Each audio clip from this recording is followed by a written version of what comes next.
Preparing live एक stream पेजमा madam हेर्दै हुनुहुन्छ ठिक छ। सुन्नु न, प्रिपेयरिङ लाइभ स्ट्रिम भनिरहेछ। आयो भने आयो भन्नु है। आएको छैन। सेटिङ अफ योर मिटिङ अब आउँछ होला कि? आयो? हिजो आएको यस्तैमा छैन। आएको छ कि छैन? छैन छैन। छैन है, म त्यसो फेरि गरिदिन्छु ल। त्यो अघि तपाईँले हालेको यो 7:45मा फेसबुकमा भन्ने आएको छ। रिफ्रेस गर्छु, कहिले काहीँ आइदिन्छ क्या। आइरहेछ, आयो आयो लाइभ ल, लाइभ आएको छ। यस्तैमा आइदिन्छ क्या, आएको छ है। किन ल 7:43 पनि भयो। अब म स्क्रिन पनि सेयर गरिदिन्छु है त।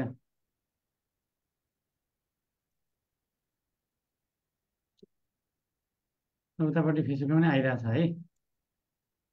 कृष्ण सर फेसबुकमा छैन। आएको छ, रिफ्रेस गरौँ त एकचोटि। रिफ्रेसै गरेँ मैले अहिले। आइरहेछ म्याडम। ए म फेरि आइरहेछ। 26 जनाले हेर्दै हुनुहुन्छ। ल अब त्यो स्क्रिन पनि देखियो होइन? स्क्रिन देखिया छ नि? स्क्रिन देखिएछ सर। ल 7:45मा ठ्याक्क सुरु गर्नु कि। अनि त्यस पछाडि सुरुमा अनम्युट भएको छैन भन्ने हुन्छ हाम्रो। अनि अशोक सरको त अनम्युट गरेको छ त मैले। अशोक सरलाई मैले पोस्ट पनि बनाएको छु।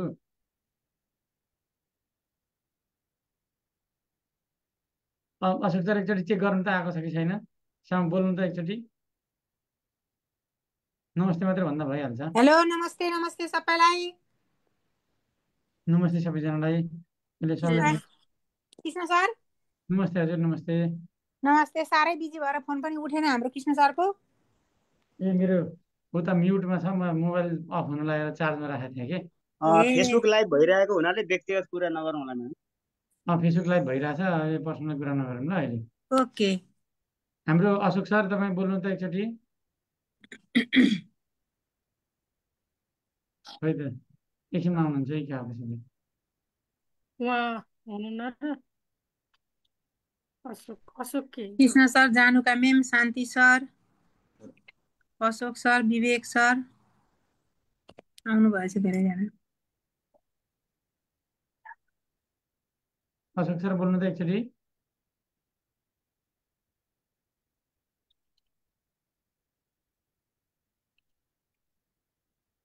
म्युट छ सर। कृष्ण सरको के अरे अनि खोलेको छ होइन, अरूको त म्युटमा देखाइरहेछ त। मलाई मैले पोस्ट पनि बनाइदिएको छु। उहाँ बोल्न खोजे, उहाँको म्युटै छ त, म्युटमा देखाइरहेछ। म्युटै देखाइरहेको छ।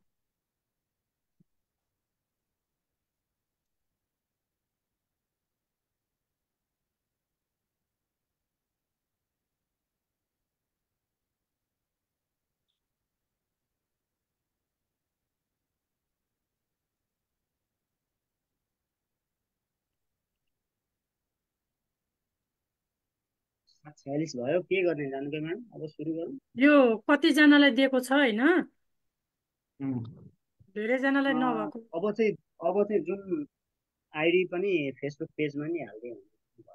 तपाईँ 1-2 मिनटमा हजुरहरू अब बोल्दै गरौँ ल। के अरे सबै के अरे गर्दै गर्नु, म अशोक सरको मिलाइ। नमस्ते नमस्ते। साउन्ड एकदम ए ल ल साउन्ड एकदम आयो कम आयो कृष्ण सर।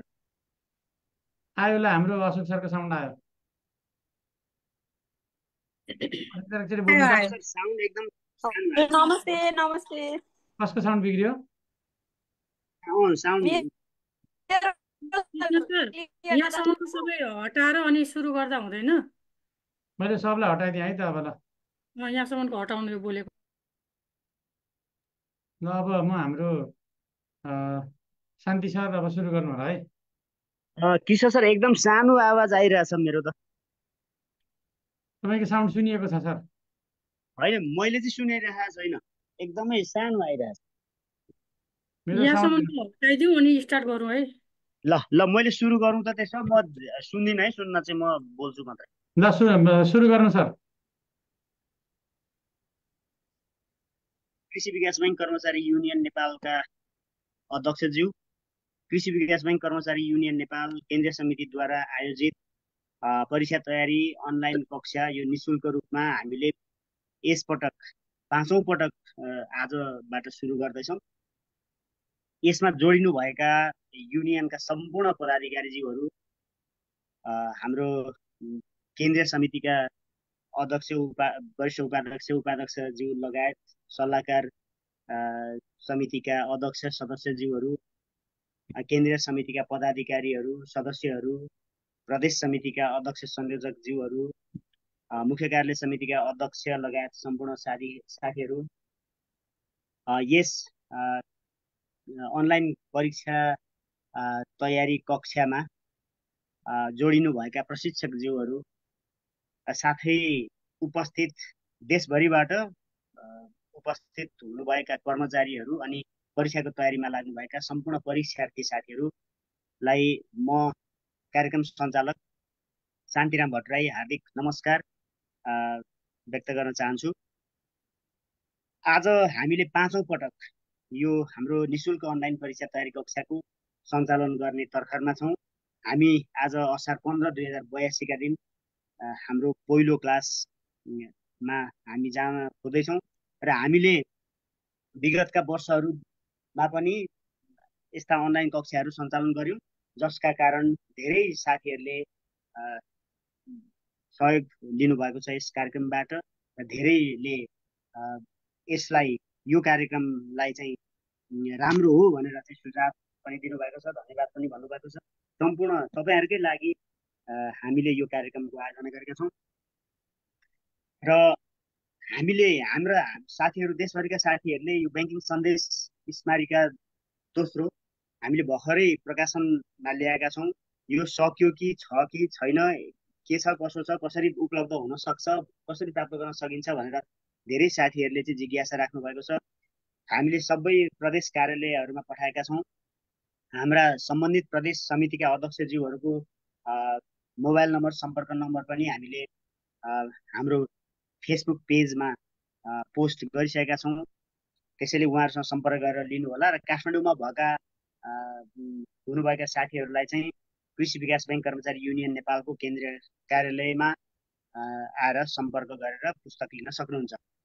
अब आजको यो हाम्रो पहिलो सेसन सुरु गर्नुभन्दा अगाडि हाम्रो युनियनका अध्यक्षज्यूलाई, अध्यक्ष जानुका पौडेल म्याडमलाई यो कार्यक्रमको उद्घाटन मन्तव्य तथा शुभकामना मन्तव्य व्यक्त गरिदिनु हुनको लागि म हार्दिक अनुरोध गर्दछु। जानुका महासचिवज्यू, युनियनका सल्लाहकारज्यू, वरिष्ठ उपाध्यक्षज्यू लगायत पदाधिकारीज्यूहरू, सचिवालयका सदस्यज्यूहरू, सबै यस युनियनमा आबद्ध माथिदेखि तलसम्म रहनुहुने सम्पूर्ण सदस्यज्यूहरू सम्ममा सबैमा नमस्कार। साथै आजका यस कक्षामा सबैभन्दा महत्त्वपूर्ण भूमिका निभाउनु हुने आदरणीय प्रशिक्षकज्यूहरू, यो क्लास सुरुदेखि अन्त्यसम्म एउटा शिक्षा ज्ञान दिनुहुने प्रशिक्षकज्यूहरू, सम्पूर्ण आजका र यो क्लासहरूका आकर्षक तपाईँ परीक्षार्थीज्यूहरू सबैमा म नमस्कार भन्न चाहन्छु। युनियनको बारेमा र हाम्रा कार्यक्रम हामीले गर्ने यस्ता कार्यक्रमको बारेमा महासचिवज्यूले धेरै कुराहरू चाहिँ बताइसक्नु भएको छ। सबैभन्दा पहिले यहाँहरूको जुन एउटा प्रतीक्षामा बस्नु भएको थियो, हजुरहरूले सोधिरहनु हुन्थ्यो कि कहिलेदेखि यो क्लासहरू सञ्चालन हुन्छ, कहिलेबाट हामीले पढ्न पाउने भन्ने जिज्ञासा आज हामीले यहाँहरू समक्ष पस्किसकेका छौँ र यस एउटा कक्षामा भनौँ यो पढाइमा हामी 16-17 दिनसम्म लगातार बेलुकाको 8 बजेदेखि 9 साढे 9 कतिसम्म हुन्छ त्यहाँसम्म जोडिन्छौँ।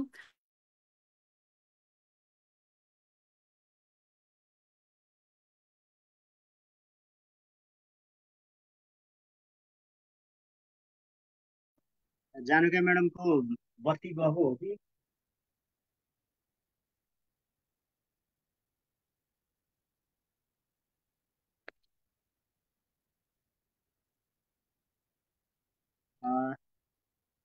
हाम्रो अध्यक्षज्यू तर अब ठ्याक्क ऊ पनि बोल्दा टाइम पनि बोल्दै भयो कि उहाँको हजुर अध्यक्ष अड्क्यो हाम्रो के अरे अब अर्को जो टप गर्नु भएको छ अस्तिको चोटि अलिकति जानुका म्याडमलाई अहिले हामी फेरि जोड्नेछौँ। जानुका म्याडम बोल्दा बोल्दै उहाँको सम्भवतः बत्ती गएको हुनसक्छ। अब हामी हाम्रो कृषि विकास बैङ्क लिमिटेडमा कर्जा अधिकृतको रूपमा 6 लेभलमा चाहिँ टपर भएर गत कार्तिक महिनामा प्रवेश गर्नुभएको छ एकजना साथी, जो अहिले हाम्रो कृषि विकास बैङ्क लिमिटेडको सिराहा शाखामा कर्जा अधिकृतको रूपमा कार्यरत हुनुहुन्छ अशोक आचार्य। अशोक आचार्यजीलाई आफ्ना अनुभवहरू छोटकरीमा प्रस्तुत गरिदिनु हुन म अनुरोध गर्दछु। सम्पूर्णमा नमस्कार। आवाज सुनिरह होला? आवाज आइरहेछ। सम्पूर्णमा नमस्कार। सर्वप्रथम त म यस कृषि विकास बैङ्क कर्मचारी युनियनका अध्यक्षज्यू, पदाधिकारीज्यूहरू र विभिन्न तहमा बस्नुभएका सम्पूर्णमा मेरो व्यक्तिगत तर्फबाट हार्दिक नमस्कार टक्राउन चाहे। यो छोटो समयमा चाहिँ मलाई चाहिँ केही आफ्ना कुराहरू राख्दिन भन्नुभएकोमा चाहिँ म कृषि विकास बैङ्क कर्मचारी युनियन परिवारप्रति हार्दिक धन्यवाद ज्ञापन गर्न चाहन्छु। विशेष गरी अब म इक्जाम हामी चाहिँ अन्तिम तयारी गरिसकेका छौँ र केही समयपछि हामी कृषि विकास बैङ्कको हाम्रो लिखित चाहिँ इक्जामहरू चाहिँ के अरे प्रकाशन गरिसकेको अवस्था छ। त्यस सन्दर्भमा विशेष गरी अब पढिसकेपछि चाहिँ इक्जाममा चाहिँ कसरी लेख्न सकिन्छ, कसरी लेखे चाहिँ हामीले चाहिँ के अरे हामी त्यो लोकसेवाको मापदण्ड अनुसार हामी चाहिँ त्यो भित्र पर्न सकिन्छ भन्ने कुराहरू चाहिँ केही कुराहरू राख्न चाहन्छु। लोकसेवाको मापदण्ड एउटा निर्देशिका छ, त्यसमा चाहिँ हामीले हेऱ्यौँ भने चाहिँ यसले चाहिँ विभिन्न 5 चाहिँ चरणमा चाहिँ यसले आफ्ना लेखन सिपको चाहिँ कसरी लेखन भन्दा पनि हाम्रो चाहिँ त्यो चाहिँ कम्पिटेटिभ इक्जाममा कसरी चाहिँ त्यो सर्कलभित्र परिन्छ भनेर त्यसले एउटा मापदण्ड तयार गरेको छ, जसमा चाहिँ अनुपयुक्त 40% भन्दा कम ल्याए त्यसलाई चाहिँ अनुपयुक्त भनेर चाहिँ निर्धारण गरेको छ। साधारण स्तरमा चाहिँ 40% भन्दा वा सोभन्दा 50% सम्म चाहिँ एउटा मापदण्ड तयार गरेको छ। मध्यम स्तरमा 50% देखि 60% अङ्क ल्याए चाहिँ त्यसलाई मध्यम स्तर चाहिँ मा राख्ने र उच्च स्तर 60% देखि 70% सम्म र अति उच्च स्तर भनेको 70% देखि माथिसम्म जो प्रतिशतमा जो कम्पिटिटर ल्याउनुहुन्छ उहाँलाई चाहिँ यो वर्गीकरण गरेको छ। सामान्यतमा चाहिँ हामीले चाहिँ धेरै कम्पिटेटिभ हुने इक्जामहरूमा चाहिँ हामी चाहिँ मध्यम स्तर भन्दा पनि उच्च स्तरमै चाहिँ हामीले अङ्क ल्याउनु पर्ने हुन्छ। त्यो भयो भने हामी चाहिँ बल्ल हामी चाहिँ त्यसको रिटर्नको क्राइटेरियामा पर्छौँ, इन्टरभ्यूभन्दा अगाडिको क्राइटेरियामा चाहिँ हामी पर्न सक्ने सम्भावना चाहिँ धेरै हुन्छ। अब यसमा चाहिँ अब हाम्रो कस्तो हुन्छ भने इक्जाममा चाहिँ हामीले चाहिँ धेरै जुन चाहिँ कम्पिटेटिभ इक्जाममा फेस गर्नुहुन्छ त्यो मध्ये चाहिँ हामी धेरै नै सबैले नै पढेर गएका हुन्छौँ। अब त्यो पढ्ने भन्दा पनि इक्जाममा लेख्ने र लेखन सिपले चाहिँ हामीले चाहिँ चेक गर्ने जुन चाहिँ हाम्रो चाहिँ उत्तर पुस्तिका जाँच गर्ने जुन चाहिँ प्रशिक्षक हुनुहुन्छ उहाँलाई चाहिँ हामीले चाहिँ कसरी रिजाउन सक्छौँ त्यो कुरामा ख्याल गरेर हामीले चाहिँ उत्तर लेख्यौँ भने हामी बल्ल त्यो चाहिँ लोकसेवाले निर्धारण गरेको उच्च स्तरको जुन मापदण्ड छ त्यसमा हामी पर्न सफल हुन्छौँ जस्तो लाग्छ। अब हामी केही कुराहरू चाहिँ जस्तै हामी पढ्न त पढ्छौँ तर पढेका कुराहरू क्वेसन प्र्याक्टिस नगरिकन उत्तर चाहिँ लेख्ने सिपहरू नगरिकन हामी इक्जाममा गयौँ भने हामीले चाहिँ टाइम म्यानेजमेन्ट गर्न गाह्रो हुन्छ। विभिन्न कारणहरूले चाहिँ हामी पढ्न त पढिरहेका हुन्छौँ तर त्यो चाहिँ निश्चित समयभित्र चाहिँ हामीले चाहिँ त्यसलाई चाहिँ लेख्न सकेनौँ भने चाहिँ हाम्रो चाहिँ पढेका कुराहरू चाहिँ हामीले चाहिँ डेलिभर गर्न सक्दैनौँ। हामीले इनपुट प्रोसेसिङ गर्ने ठाउँ भनेको हाम्रो लेखन सिप हो। हामी त्यो 3 घन्टामा जति आफूलाई निखार्न सक्छौँ त्यसले चाहिँ हामी चाहिँ भोलि रिटन इक्जाममा चाहिँ त्यो सर्कलभित्र पर्ने चान्स चाहिँ उच्च हुन्छ। हामीले कतिपय कुराहरू चाहिँ हामीले के गल्ती गरेका हुन्छौँ भने जस्तै लेख्न त लेख्छौँ तर एकदम जानेको कुराहरू धेरै लेखिदिने, नजानेको कुराहरूलाई समय नदिने, अथवा चाहिँ सुरुका क्वेसन जुन प्रश्न पत्र हुन्छ त्यसलाई चाहिँ अत्याधिक टाइम दिने, अत्याधिक टाइम दिएर चाहिँ हामीले चाहिँ दिने र पछिका समयहरूमा चाहिँ समयको के अरे कम हुँदाहुँदै लेख्ने क्षमता हुँदाहुँदै पनि त्यसलाई चाहिँ हामीले चाहिँ एकदम स्पिडमा लेखेर चाहिँ त्यो गल्ती गरेका हुन्छौँ। एउटा स्लो राइटिङले हामीले चाहिँ गल्ती गरेका हुन्छौँ। र अर्को कुरा चाहिँ हामीले चाहिँ जस्तै शुद्धा शुद्धि होइन, शुद्धा शुद्धिलाई पनि अलिक विशेष भन्नाले अब शुद्धा शुद्धि त्यति नहेरे तापनि त्यसमा चाहिँ झल्किने खालका शब्दहरू हामीले ब्याड राइटिङ गर्नाले पनि हाम्रो चाहिँ के अरे नम्बर काटिएको अवस्था हुन्छ।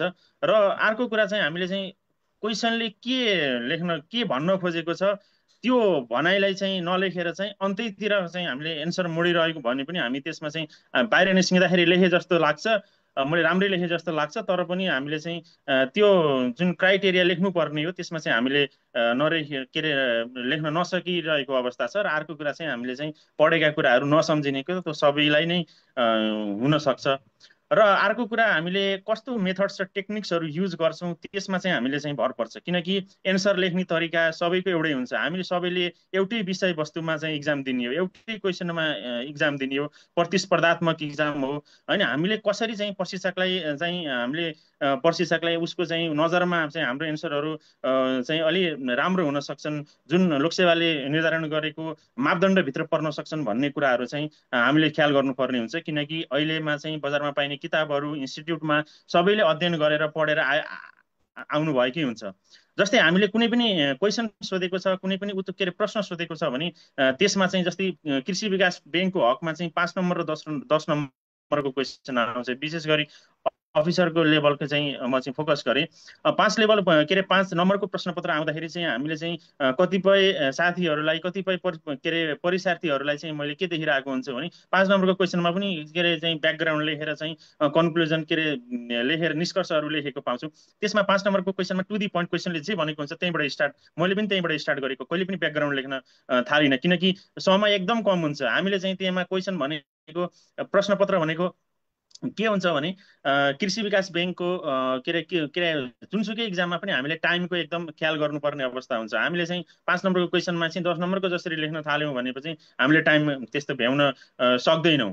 त्यस कारण गर्दै त्यसमा चाहिँ टु दी पोइन्ट क्वेसनले जे भन्न खोजेको छ त्यसमा चाहिँ हामीले एन्सर लेख्नुपर्ने हुन्छ। र विशेष गरी हामीले त्यसमा चाहिँ अब कुनै क्वेसन सोधिएको छ भने त्यसलाई चाहिँ अहिलेको डाटा अनुसार कुनै चाहिँ के अरे एन नियम नीति हुन सक्छन् त्यससँग जोडिएर अथवा उदाहरणहरू दिएर लेख्न सक्यो भने अलिकति हामी चाहिँ प्रशिक्षकको चाहिँ नजरमा चाहिँ अरू प्रतिस्पर्धी भन्दा अलि एक्स्ट्रा हुन सक्छौँ।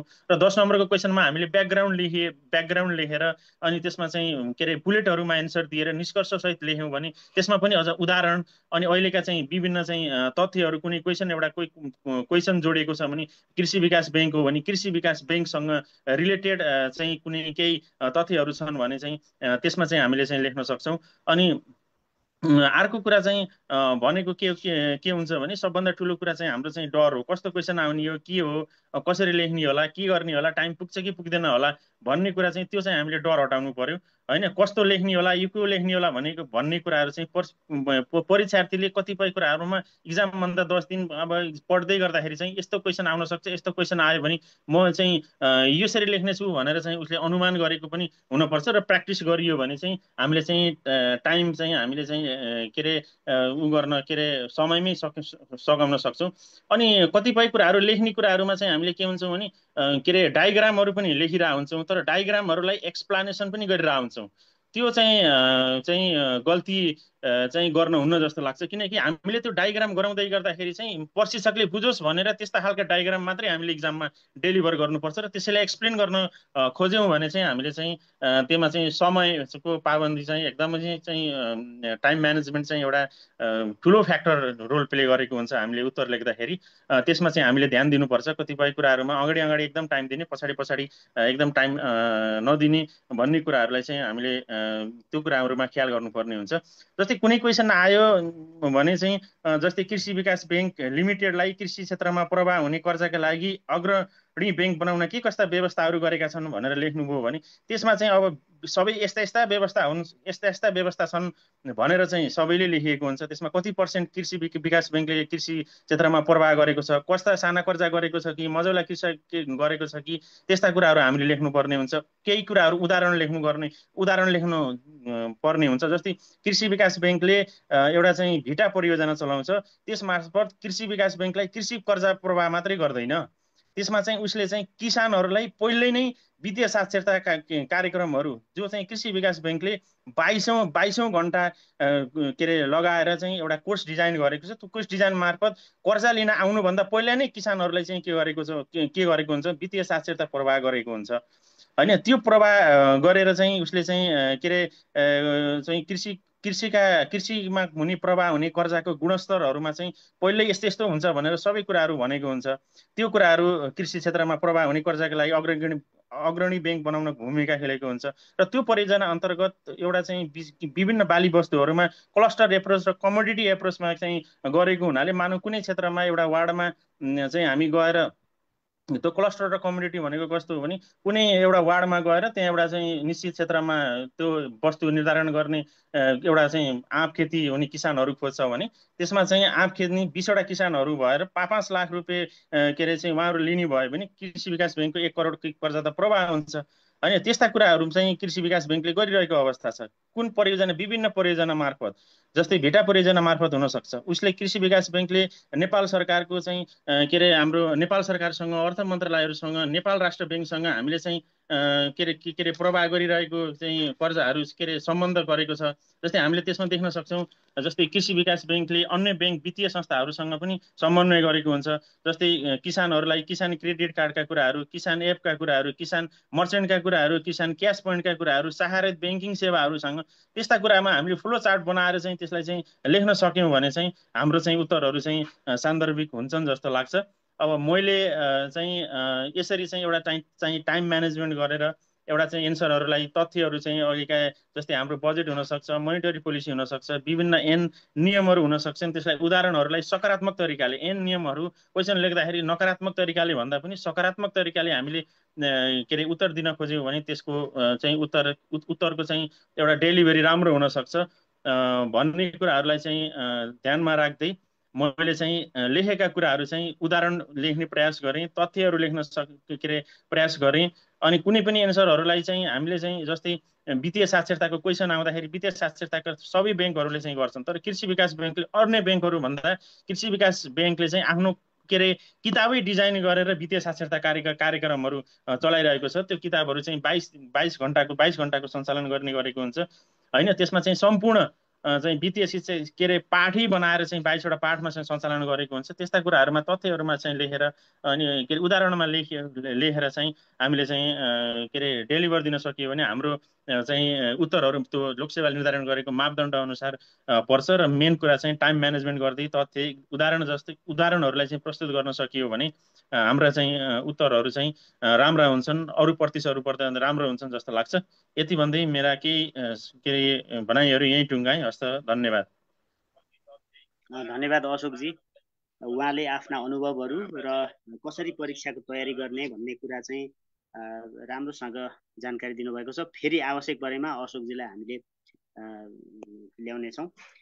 र हाम्रो यो कार्यक्रम कक्षा मात्र होइन, यो हाम्रो वास्तवमा वित्तीय साक्षरता कार्यक्रम पनि हो। हामीले यसलाई परीक्षा तयारी अनलाइन कक्षामा मात्र सीमित राखेका छैनौँ, हामीले यसलाई वित्तीय साक्षरता कार्यक्रम पनि भनेका छौँ र वित्तीय साक्षरता कार्यक्रमको पनि आयोजना गरेका हौँ हामीले। हाम्रो जानुका पौडेल म्याडम आएपछि उहाँलाई फेरि मन्तव्य राख्नलाई हामी अनुरोध गर्ने नै छौँ। अब आजको कक्षा शान्ति सर आउनुभयो? म अघि पनि किन मेरो भयो त, अघि पनि कति गयो कि जस्तो लाग्यो। अनि हामीले नै जस्तो लाग्यो। अब तपाईँले लगभग सक्न आँट्नु भएको थियो होला। अब अन्तिममा अनि ठिकै छ, भइहाल्यो, क्लासलाई अगाडि बढाउँ अब। ल हुन्छ। अध्यक्षज्यूको अनुमतिले आजको हाम्रो क्लास अगाडि बढाउँदैछौँ।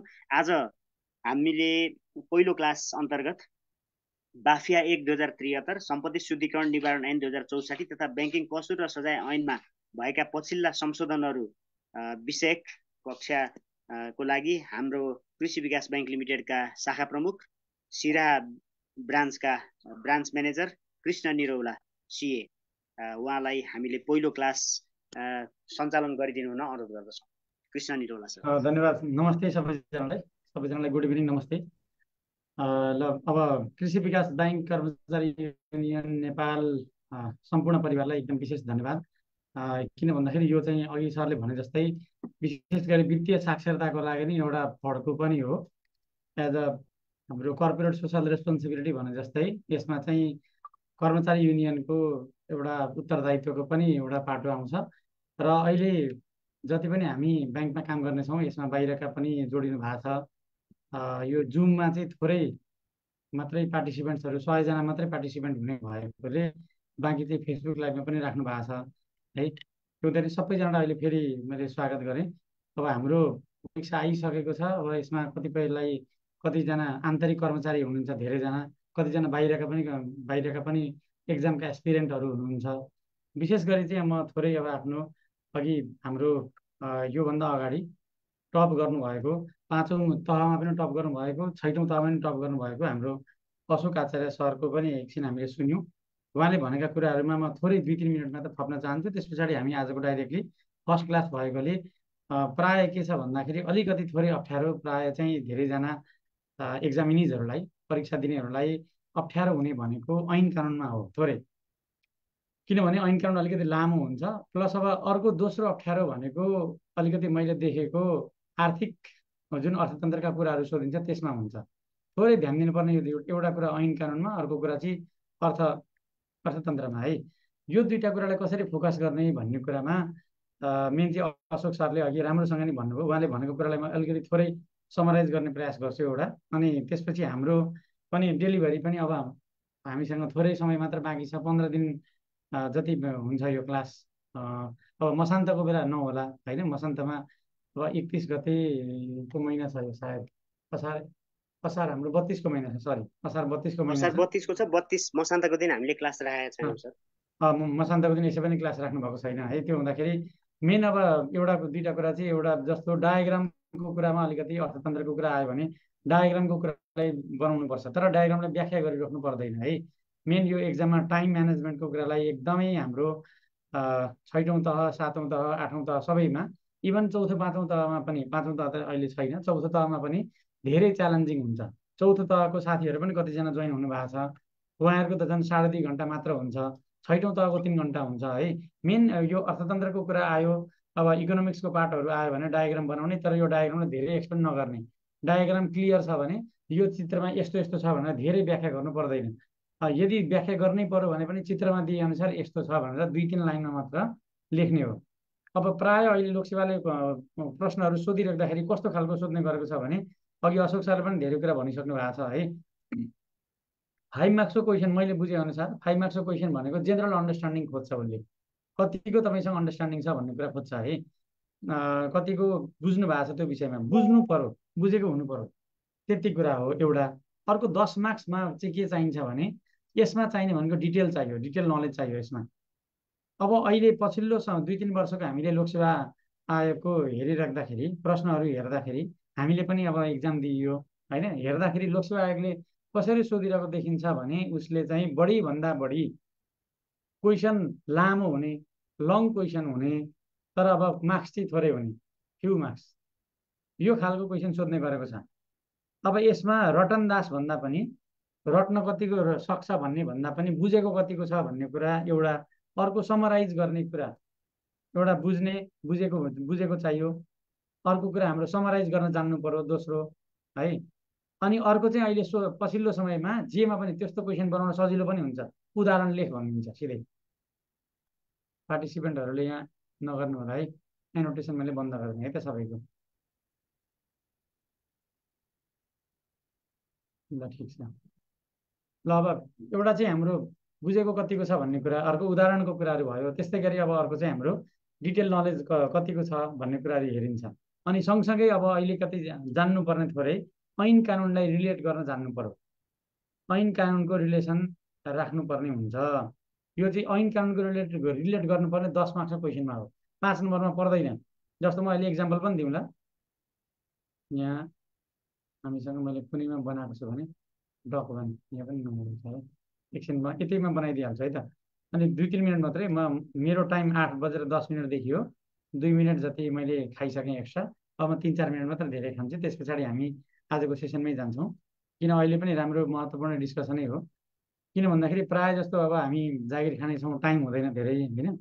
हामीले पनि त्यसरी नै यो समय धेरै हुँदैन। फेरि अहिले असारको समय छ, त्यो हुँदाखेरि हामीले बेलुका अब अहिले क्लास मात्रै लिन भ्याइन्छ होइन। बिहान पनि अब अफिस अब 10 बजेभन्दा अगाडि नै पुग्नुपर्ने हुन्छ। त्यो हुँदाखेरि तपाईँहरूले 2 घन्टा चाहिँ डेली निकाल्नै पर्छ। जागिर खाएर नि साथीहरूले चाहिँ 2 घन्टा डेली, कम्तीमा पनि 2 घन्टादेखि 3 घन्टा डेली निकाल्नै पर्छ। निकाल्न सकिन्छ। बिहान चाँडो एउटा डिसिप्लिन लाइफस्टाइल हुने हो भने अफिसमा पनि मजाले 8 घन्टा दिन सकिन्छ। बिहान 10 बजेदेखि अथवा बिहान 9 बजेदेखि बेलुका 7 बजेसम्म पनि दिन सकिन्छ। हामीले पनि दिँदै आएकै छौँ होइन। बिहान 9 to 7 भयो भने अफिसले पनि तपाईँलाई कुनै पनि कम्प्लेन पनि गर्दैन, टाइम पनि भ्याइन्छ। त्यस पछाडि अब बेलुका अहिले 15 दिनको जतिको टाइम छ, क्लासहरू रेगुलर लिनु होला। किन भन्दाखेरि एक्जाममा एकदमै हुने क्वेसन आउन सक्ने खालकै छ। ल एकै कुरा म कन्टिन्यू गर्छु। जस्तो अब ऐन कानुनलाई रिलेसन गर्नुपर्ने कुरामा चाहिँ विशेष के कुरामा ध्यान दिनु पर्यो भने ऐन कानुनको धेरै रट्न सक्नुहुन्न है। धेरै त्यही पनि यतिमा हेर्दै गर्नुपर्ने चाहिँ सबै ऐन कानुनको हाम्रो प्रस्तावना चाहिँ थाहा हुनु पर्यो। प्रस्तावनाले के भन्छ भन्ने कुरा थाहा हुनु पर्यो। अनि परिच्छेदहरूको हेडिङ के छ, यो च्याप्टरहरूको हेडिङ के छ, यो परिच्छेदको हेडिङ पनि जानकार हुनु पर्यो। परिच्छेदको हेडिङ जानकार भइसकेपछि यसमा यो छ भन्ने कुरा जोड्न सकिन्छ। अब प्र्याक्टिकल एक्जाम्पल सोधिदिन्छ भने म केही उदाहरण पनि दिन्छु। प्र्याक्टिकल एक्जाम्पल पनि हेर्नुभयो भने प्र्याक्टिकल एक्जाम्पलको कुरा हेर्दै गर्दाखेरि यसमा के देखिन्छ भने उदाहरणको लागि मानौँ हामीलाई सोधिदियो यो अब अहिले युनिभर्सल ब्याङ्किङ भनेर सोधिदियो सपोज होइन। युनिभर्सल ब्याङ्किङको बारेमा सोधिदियो भने यस्तो अवस्थामा के गर्न मिल्छ भन्ने कुरा आयो भने नीतिगत व्यवस्था विशेष गरी अफिसर लेभलकोलाई चाहियो है। अफिसर लेभलकोलाई चाहियो भने बाफियामा अब वाणिज्य ब्याङ्कले बाफिया बमोजिम चाहिँ सम्पूर्ण ब्याङ्किङ सेवाहरू वाणिज्य ब्याङ्कले दिने कुराहरू पनि छ यसमा होइन। नेपाल राष्ट्र ब्याङ्कसँग पनि नेपाल राष्ट्र ब्याङ्कले विभिन्न तोकेका अन्य कार्यहरू गर्ने भन्ने पनि छ। एनआरबीले तोकेका अदर फङ्सन्सहरू गर्ने, यस्ता कुराहरू चाहिँ जानकार हुनु चाहिँ पर्छ। सबै कार्यहरू रट्नु पर्दैन यसमा। त्यस्तै गरी अब अरू हामीले हेर्ने हो भने नेपाल सरकारले जारी गरेको थियो वित्तीय क्षेत्र विकास रणनीति, फाइनेन्सियल सेक्टर डेभलपमेन्ट स्ट्राटेजी होइन, वित्तीय क्षेत्र विकास रणनीति। यो रणनीतिले पनि के भन्छ भन्दाखेरि युनिभर्सल ब्याङ्किङलाई बढाउनु पर्छ भन्छ। धेरै व्याख्या गर्नु पर्यो न यसमा, ट्याक्क एक लाइन मात्र लेखिदिने हो। त्यस्तै गरी अब यसमा अहिले तपाईँले 16औं योजनाका कुराहरू लेखिदिन सक्नुहुन्छ। 16औं योजनाले पनि के भन्छ भन्दाखेरि 16th प्लानले भनेको धेरै 16th प्लान रटेको हुनु परेन। यस्ता क्वेसनहरू आउँदै गर्दाखेरि सिम्पल लेख्ने भनेकै एउटा सस्टेनेबल र इनोभेटिभ भन्ने वर्ड सम्झिनु पर्यो है। एउटा दिगो ब्याङ्किङ सेवा सस्टेनेबल हुनु पर्यो र त्यस्तै गरी अर्को इनोभेटिभ हुनु पर्यो है। नवप्रवर्तन आउनु पर्यो यसमा। यो दुईटा कुरा सस्टेनेबल र इनोभेटिभ भन्ने शब्द लेखियो भने यसमा नयाँ नवीनतम सेवाहरू ल्याउने। त्यस्तै गरी यो सस्टेनेबलमा ग्रिन ब्याङ्किङ यहीँ पर्छ होइन। यी कुराहरूलाई पनि फोकस गरेको छ भन्ने। कम्पनी ऐन बमोजिम पनि अब कम्पनी लिमिटेडका कार्यहरू गर्न सक्छ भन्ने हो। यति एक लाइन लेख्न जान्नु पर्यो। त्यसको लागि ऐन पुरा रटेको हुनु पर्दैन, सिम्पल थाहा हुनु पर्यो। के मात्रै भन्दाखेरि परिच्छेदको हेडिङ चाहिँ थाहा हुनु पर्यो। केही मेजर कुराहरू त जानकार हुनु पनि पर्छ। सबै कुरा परिच्छेद हेडिङ मात्र पढेर पनि हुँदैन, अलिक बुझेको चाहिँ हुनु पर्यो है। मेन समस्या त्यसमा आउँछ। अब आजको कुरा गरौँ, यति भइसकेपछि बाँकी फेरि भोलि पछि पनि अरू सेसनहरू नै हुन्छन् होइन। अरू टपरहरू पनि आउनुहुन्छ, जो टप गर्नुभएको छ उहाँहरूले पनि दिनु नै हुन्छ। र त्यस पछाडि क्लास पछिको टाइममा केही मिलेछ भने अन्तिममा 5-10 मिनट जति लास्टमा पनि त्यो विषयमा पनि डिस्कस गरौँला। अब आज हाम्रो टपिक छ यो बाफियामा भएका संशोधन, एएमएल एक्टमा भएका संशोधन, अनि एनआरबी एक्टमा भएका पनि संशोधन। एनआरबी एक्टमा पनि केही संशोधन भएको छ। मलाई यो दिनुभएको थिएन यो टपिकमा चाहिँ, तर मैले आफै थपिदिएको छु। किन भन्दा योचोटि संशोधन भएको छ। र एउटा कुरा के हो भन्दाखेरि 3 महिनाभन्दा नयाँ संशोधनहरू हामीले पढ्नु पर्दैन है। एउटा दुईवटा संशोधन 3 महिनाभन्दा नयाँ छन्, त्यो हाम्रो लागि आवश्यक छैन। त्यो म आज डिस्कस त गर्छु, तर यो एक्जाममा आवश्यक चाहिँ छैन है। जस्तो यहाँ हेर्नुभयो भने यो बाफियामा अहिले भर्खरै संशोधन भएको भनेको आर्थिक तथा व्यावसायिक वातावरण भन्ने यो केही नेपाल संशोधन गर्ने ऐनमा संशोधन गरेको छ। म त्यो केही कुराहरू भन्छु। यो भनेको अब तपाईँको कहिले हो भने 12-18 भनेपछि वैशाख जेठ असार 18 गति पछाडिका एक्जाममा मात्र लागू हुन्छ। यो है। त्यो हुँदाखेरि यो संशोधन एक्जाममा सायद इम्पोर्टेन्ट छैन यो संशोधन, तर त्यही पनि यो छोटो संशोधन छ। यो छोटो संशोधन हामी हेरौँला अहिले। अब बाफियाका केही बरु अरू महत्त्वपूर्ण कुराहरू केही गरौँला यसमा। अनि त्यस्तै गरी यही बिचमा भनिराख्नु पर्दाखेरि तपाईँहरूले एउटा दुईवटा यो कृषि विकास ब्याङ्क कर्मचारी युनियनले पनि किताब निकालेको छ योचोटिको, हेड अफिसमा पाइन्छ त्यो किताबहरू लिनु होला है। त्यो किताबहरू लिनु होला, राम्रो आर्टिकलहरू छन् त्यसमा, त्यहाँबाट प्रश्नहरू पनि फस्ने चान्सेस धेरै हुन्छ। ठिक राम्रो किताब निस्केको छ, यो यो युनियनको बुक चाहिँ लिनु होला। त्यसको लागि चाहिँ हेड अफिसमै सम्पर्क राख्नु होला, हेड अफिस नै गएरै लिनुपर्छ, त्यो सफ्ट कपी त्यसको एभाइलेबल छैन है। त्यो चाहिँ लिनु होला एकचोटि, त्यसमा राम्रा आर्टिकलहरू पनि दिएको छ। त्यसको लागि चाहिँ कृषि विकास ब्याङ्क कर्मचारी युनियन केही सर म्याडमहरूसँग सल्लाह लिन सक्नुहुन्छ है त। ल फेरि हामी टु द पोइन्टमै आउँ।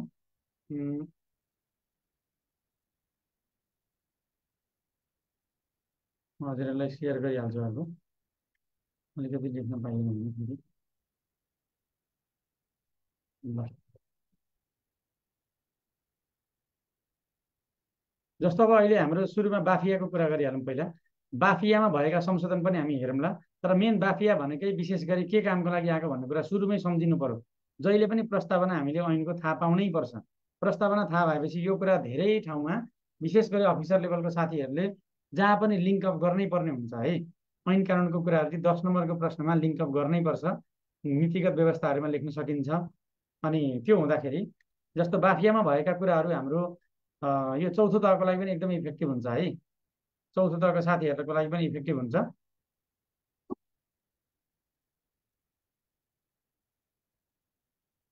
ल अब बाफियाको कुरा गर्दै गर्नु पर्दाखेरि बाफिया के कामको लागि आएको हो भन्दाखेरि हाम्रो विशेष गरी 5वटा कामको लागि आएको हो है। बाफियाको यो प्रस्तावनाले नै भन्छ यो ब्याङ्किङ तथा वित्तीय प्रणालीप्रति सर्वसाधारणको विश्वसनीयता अभिवृद्धि गर्न भन्छ। एउटा चाहिँ पब्लिक कन्फिडेन्स बढाउनको लागि, सर्वसाधारणको चाहिँ पब्लिक कन्फिडेन्स बढाउन के को लागि भन्दाखेरि ब्याङ्किङ र फाइनेन्सियल सिस्टममा सर्वसाधारणको यो कन्फिडेन्स बढोस्, सर्वसाधारणले ब्याङ्क खाता खोलोस्, पैसा ब्याङ्कमा राख्नको लागि नडराओस्, त्यो हिसाबले हो एउटा। दोस्रो त्यसैलाई पुष्ट गर्नको लागि यसले के भन्छ भन्दाखेरि डिपोजिटर्सको इन्ट्रेस्टलाई, निक्षेपकर्ताको समय हित संरक्षण गर्ने भन्छ यसले है। त्यसलाई डिपोजिटरको इन्ट्रेस्टलाई प्रोटेक्सन गर्ने भन्छ। ब्याङ्कहरूको क्वालिटी कम्पिटिसन, फेयर कम्पिटिसन बढाउने भन्छ है। फेयर कम्पिटिसन बढाउने, फेयर कम्पिटिसनबाट क्वालिटी सर्भिस दिने, फेयर कम्पिटिसनबाट क्वालिटी एन्ड रिलायबल सर्भिस दिने, त्यो कामको लागि पनि बाफियाले उद्देश्य राखेको छ है। बाफिया आउनुको उद्देश्य त्यो पनि हो। यस्तै गरी अब देशको चाहिँ राष्ट्रिय अर्थतन्त्रलाई सबल बनाउन, स्टेबल इकोनोमिक स्टेबिलिटीको लागि पनि यसले आर्थिक इकोनोमिक स्टेबिलिटी भन्न सकिहाल्छौँ हामीले। अनि त्यस्तै गरी अब यसमा वित्तीय स्थायित्व कायम गर्नको लागि पनि, फाइनेन्सियल स्टेबिलिटीको लागि पनि यो आएको छ।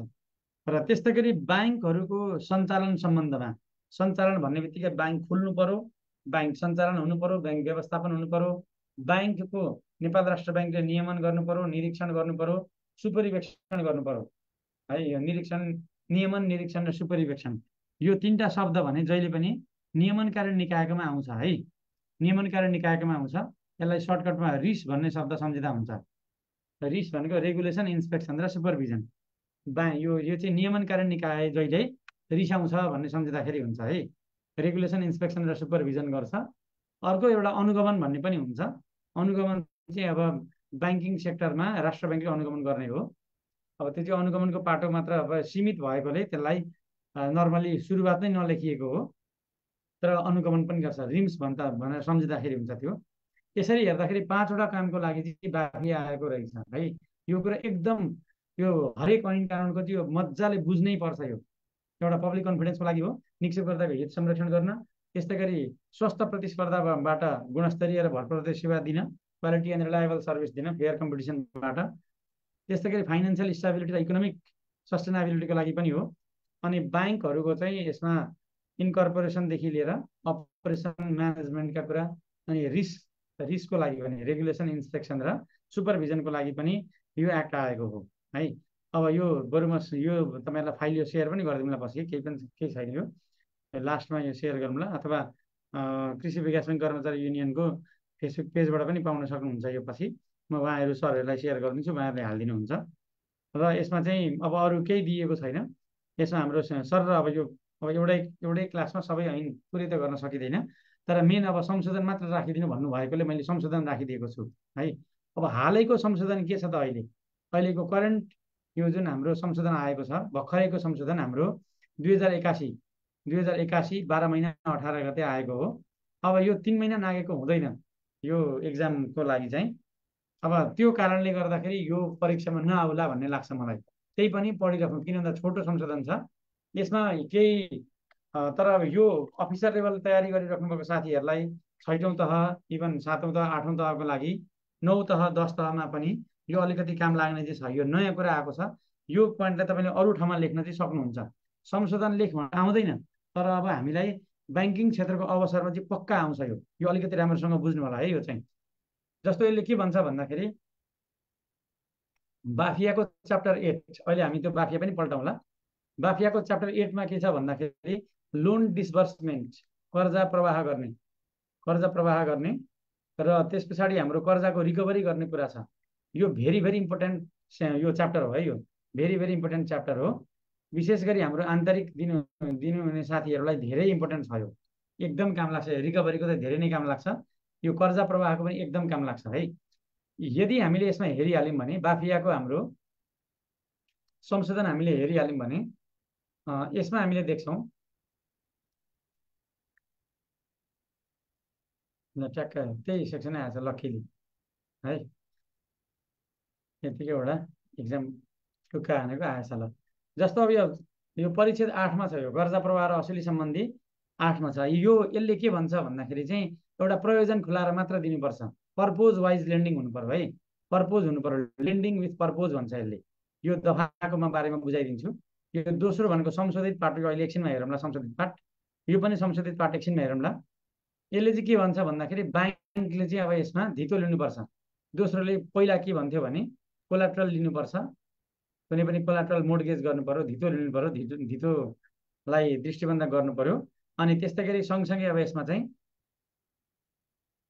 अब यसमा ग्यारेन्टी पनि लिन सक्छ है, जमानत पनि लिन सक्छ। त्यो लिएर मात्र कर्जा दिनु भन्छ। एउटा हाम्रो प्रयोजन खुलाएर मात्र लगानी गर, पर्पोज लेन्डिङ विथ पर्पोज गर भन्छ।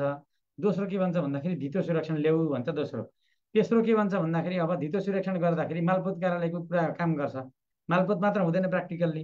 अब हाम्रो सिडिएसएन क्लियरिङ लिमिटेड छ हाम्रो। यो धितो पत्रमा यदि हामीले सेयर धितोमा कर्जा लिँदैछौँ भने एसटिआरओ भन्ने छ अर्को, चल सम्पत्तिको हाम्रो जुन यो स्टकहरूको धितो राख्नेको लागि छुट्टै कार्यालय छ। त्यो हुँदाखेरि मालपोत मात्र लेख्न मिलेन यसमा। त्यही भएर यसले के भन्छ भन्दाखेरि यो सम्बन्धित कार्यालय मात्र भनेको छ यसले होइन। सम्बन्धित कार्यालयमा 3टा शब्द सम्झिनुपर्छ यसमा, रजिस्ट्रेसन, दाखिल खारेज, हस्तान्तरण। यो 3टा कुरा इङ्ग्लिसमा भन्नुपर्दाखेरि रेजिस्ट्रेसन भइहाल्यो। अनि त्यस्तै गरी अब अर्को विथहोल्ड भन्छ यसलाई, रोका राख्ने भन्छ यसलाई। अनि त्यस पछाडि ट्रान्सफर गर्ने, नामसारी गर्ने है, हस्तान्तरण गर्ने। यो धितो चाहिँ हस्तान्तरण ब्याङ्कको नाममा हुनु पर्यो सिम्पली, अनि मात्र कर्जा दिनु पर्यो। त्यही भएर यसले सुरुमा प्रयोजन खुलाएर कर्जा दिने, अर्को धितो सुरक्षण राख्ने, कोलाट्रल सिक्युरिटी राख्ने, तेस्रो चाहिँ अब यसमा रेजिस्ट्रेसन विथहोल्ड ट्रान्सफर गर्ने। यो कुरा गऱ्यो। यो 3 एकछिनमा हेरौँला अहिले। अनि त्यस पछाडि अब अरू के भन्छ भन्दाखेरि ल यस्तो लेखिसकेपछि उसले गरिदिनुपर्छ भन्छ है। अनि अर्को चाहिँ के भन्छ भने यो मालपोतले गरिदिनु पर्यो। यही 3टा शब्द याद गर्दाखेरि भयो। अर्को डिप्राइभ्ड सेक्टरलाई पनि लगानी गर्नुपर्छ भन्छ। डिप्राइभ्ड सेक्टर लेन्डिङ पनि गर्नैपर्छ ब्याङ्कले भन्छ। अनि त्यस्तै गरी अब ब्याङ्कको यो करारमा जसलाई हामी लोन डिड भन्छौँ, लोन डिडमा स्पष्ट रूपमा खुलाउनु पर्छ। के खुलाउनु पर्छ भन्दाखेरि टर्म्स एन्ड कन्डिसन्स के छ त लोनको, टाइम पिरियड कति छ त, कति टाइमको लागि लोन दिँदैछ, अनि त्यस्तै गरी यसको ब्याज कति हुन्छ, इन्ट्रेस्ट कति हुन्छ, त्यो सबै तपाईँले अब यसलाई मिलाएर लेख्न सक्नुहुन्छ। हुबहु शब्द सार्नु पर्दैन यसको। रिपेमेन्ट सेड्युल लेख्दा हुन्छ इङ्ग्लिस मिडियमकोले होइन।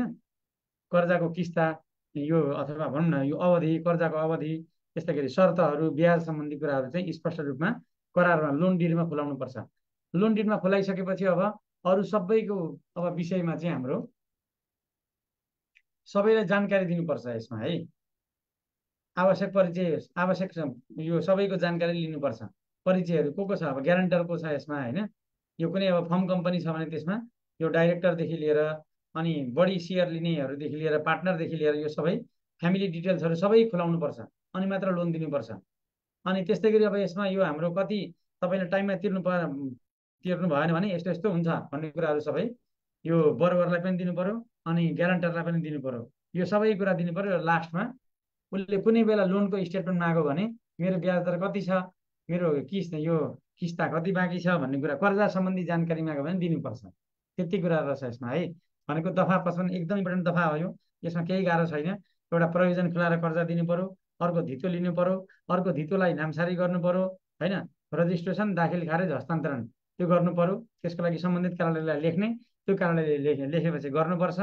अर्को विपन्न कर्जा दिनुपर्छ ब्याङ्कले। अर्को कर्जाको लोन डिडमा स्पष्ट कुराहरू खुलाउनुपर्छ होइन।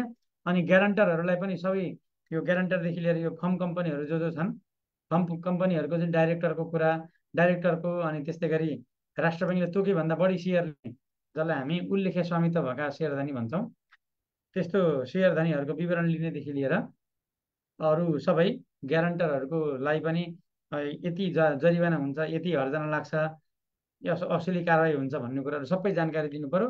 अनि लास्टमा चाहिँ लोनको विवरण माग्छ भने दिनु पर्यो। त्यति कुरा हो यसमा।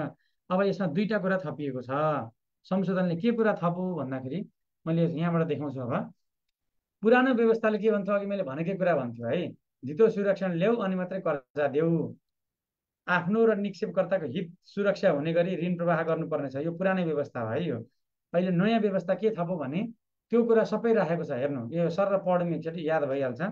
ब्याङ्क वा वित्तीय संस्थाले कर्जा दिँदा आफूलाई मान्य हुने चल अचल सम्पत्ति सुरक्षण लिई भनेको कोलाट्रल लिनु पर्यो, मुभेबल अर इममुभेबल कोलाट्रल, वा अन्य उचित जमानी और यानी यो बोनाफाइड ग्यारेन्टी लिनु पर्यो। अथवा अब यहाँ एउटा मेजर कुरा आएको छ, यहाँबाट हामीले अफिसर लेभलकोले विशेष ध्यान दिनु होला यसमा। यसले के भन्छ भन्दाखेरि यो कुरा चाहिँ public private contract, public private partnership PPP model जुन छ, यदि पिपिपी मोडलको कुनै परियोजना प्रोजेक्ट आयो भने, यो अस्ति भर्खरकै संशोधन है, चैत 18 गतेको संशोधन हो यो। यदि पिपिपी मोडलमा कुनै पनि प्रोजेक्ट आयो भने, जस्तो उदाहरणको लागि कृषि विकास ब्याङ्कको केसमा भन्नु पर्दाखेरि पिपिपी मोडल अब अहिलेको हामीले भन्ने हो भने, जस्तो अब आइफ्याड हेर्दाखेरि पिपिपी मोडल जस्तो देखिँदैन, तर लगभग त्यतैतिर हो कि जस्तो लाग्छ। किन भन्दाखेरि विदेशी दातृ निकायबाट हामीले अर्थ मन्त्रालयको थ्रुबाट ऋण लिएका छौँ होइन। अब त्यसमा हामीले विभिन्न कामहरू पनि गर्दैछौँ। उसले पनि हामीलाई क्यापेसिटी इन्हान्समेन्ट पनि गराएको छ, क्षमता अभिवृद्धि पनि गराएको छ। त्यसपछि विभिन्न यसमा भिटा सम्बन्धी परियोजनाहरू पनि गराएको छ। अघि जस्तो हाम्रो अशोक सरले पनि भिटा सम्बन्धी केही कुराहरू भन्नु पनि भएको थियो होइन। जस्तो क्लस्टर बेसिस एप्रोचमा, फाइनेन्सियल लिट्रेसीमा यी कुराहरू धेरै छन्। हो त्यस्ता विभिन्न सहकारीहरू हुन सक्छन् है, सहकारीहरू हुन सक्छन्। अब त्यस्तो पिपिपी मोडलमा कुनै पनि सरकारले पनि लगानी गरौँ होइन। मैले इक्जाम्पल पनि दिएको छु तपाईँलाई, एकछिनमा त्यो पनि डिस्कस गरौँला। अब यो सरकार भन्ने बित्तिकै अब यसमा नेपाल सरकार पनि हुनसक्छ, प्रदेश सरकार पनि हुनसक्छ, स्थानीय तह पनि हुनसक्छ। अब यहाँ पढौँ एकचोटि फेरि। ब्याङ्क वा वित्तीय संस्थाले कर्जा दिँदा आफूलाई मान्य हुने चल अचल सम्पत्ति सुरक्षण लिई वा अन्य जमानी लिई भनेको कोलाट्रल लिने अथवा ग्यारेन्टी लिने वा भन्यो। अब यसले सार्वजनिक निजी साझेदारीको अवधारणा अन्तर्गत पिपिपी कन्सेप्ट अन्तर्गत पब्लिक प्राइभेट पार्टनरसिप है, पब्लिक प्राइभेट पार्टनरसिप अन्तर्गत परियोजना कार्यान्वयन गर्न नेपाल सरकार, प्रदेश सरकार, स्थानीय तह वा त्यस्तो सरकार वा तह अन्तर्गतको भनेको सरकार अन्तर्गतका निकाय, जस्तो कुनै पनि सरकारी निकायले पनि गर्न सक्ने भयो परियोजनाको। उदाहरणको लागि सर भन्नुहुन्छ मन्त्रालयसँग हुन सक्ने भयो, अथवा यो कृषि ज्ञान केन्द्र अथवा भनौँ हाम्रो यो विभिन्न यो नेपाल सरकारले गरेका लगानीहरू विभिन्न निकायहरूमा लगानी गरेको छ सरकारले होइन। उदाहरणको लागि मानौँ नेपाल टेलिकम भयो, यसमा कृषि मात्रै किन लिनु पर्यो इक्जाम्पल, नेपाल टेलिकम हुनसक्छ। त्यस्तै गरी अब यसमा हाम्रो खाद्य संस्थान हुनसक्छ है। अनि त्यस्तै गरी अब यसमा कृषि अनुसन्धान केन्द्र हुनसक्छ, राष्ट्रिय यो कृषि अनुसन्धान नार्क, जसलाई हामी नार्क भन्छौँ, त्यो हुनसक्छ है। अनि त्यस्तै गरी टुरिज्म डेभलपमेन्ट बोर्ड टिडिबी हुनसक्छ, नगर विकास कोष हुनसक्छ, यो विभिन्न सबै नगरपालिकाहरूको लागि जसले बनाएको छ, टुरिज्म डेभलपमेन्ट फन्ड टिडिएफ भइहाल्यो, पर्यटन विकास कोष हो। यस्ता विभिन्न कोषहरू हुन सक्छन्, विभिन्न निकायहरू हुन सक्छन्, कर्मचारी सञ्चय कोष हुन सक्छ, नागरिक लगानी कोष हुन सक्छ है। भनेको यसले एकदम वाइड स्प्रेड कुरा आयो यसमा है। हो भनेको उनीहरूसँग पनि अन्तर्गतको निकाय भयो नि त। र लगानीकर्ता बिच, लगानीकर्ता भनेको को, ब्याङ्क वित्तीय संस्था भन्ने बित्तिकै पिपिपी मोडलमा लगानीकर्ता भनेको ब्याङ्क भयो, उसले पैसा लगानी गर्दैछ। लगानीकर्ता बिच भएको परियोजना विकास, लगानीकर्ता भनेको विदेशी लगानीकर्ता पनि आउन सक्छ, जस्तो आइफ्याड आउन सक्छ, वर्ल्ड ब्याङ्क आउन सक्छ है। हो त्यस्तोसँग भएको परियोजना विकास सम्झौतालाई, त्यो एग्रिमेन्टलाई पिपिपी मोडलमा भएको प्रोजेक्टको जुन एग्रिमेन्ट छ, प्रोजेक्ट डेभलपमेन्ट एग्रिमेन्ट, यो प्रोजेक्ट डेभलपमेन्ट एग्रिमेन्टलाई नै के मान्ने? कोलाट्रल मान्ने, यसलाई सेक्युरिटी मान्ने, प्रोजेक्ट डेभलपमेन्ट एग्रिमेन्टलाई मान्ने। सिम्पल गाह्रो केही रहन्छ।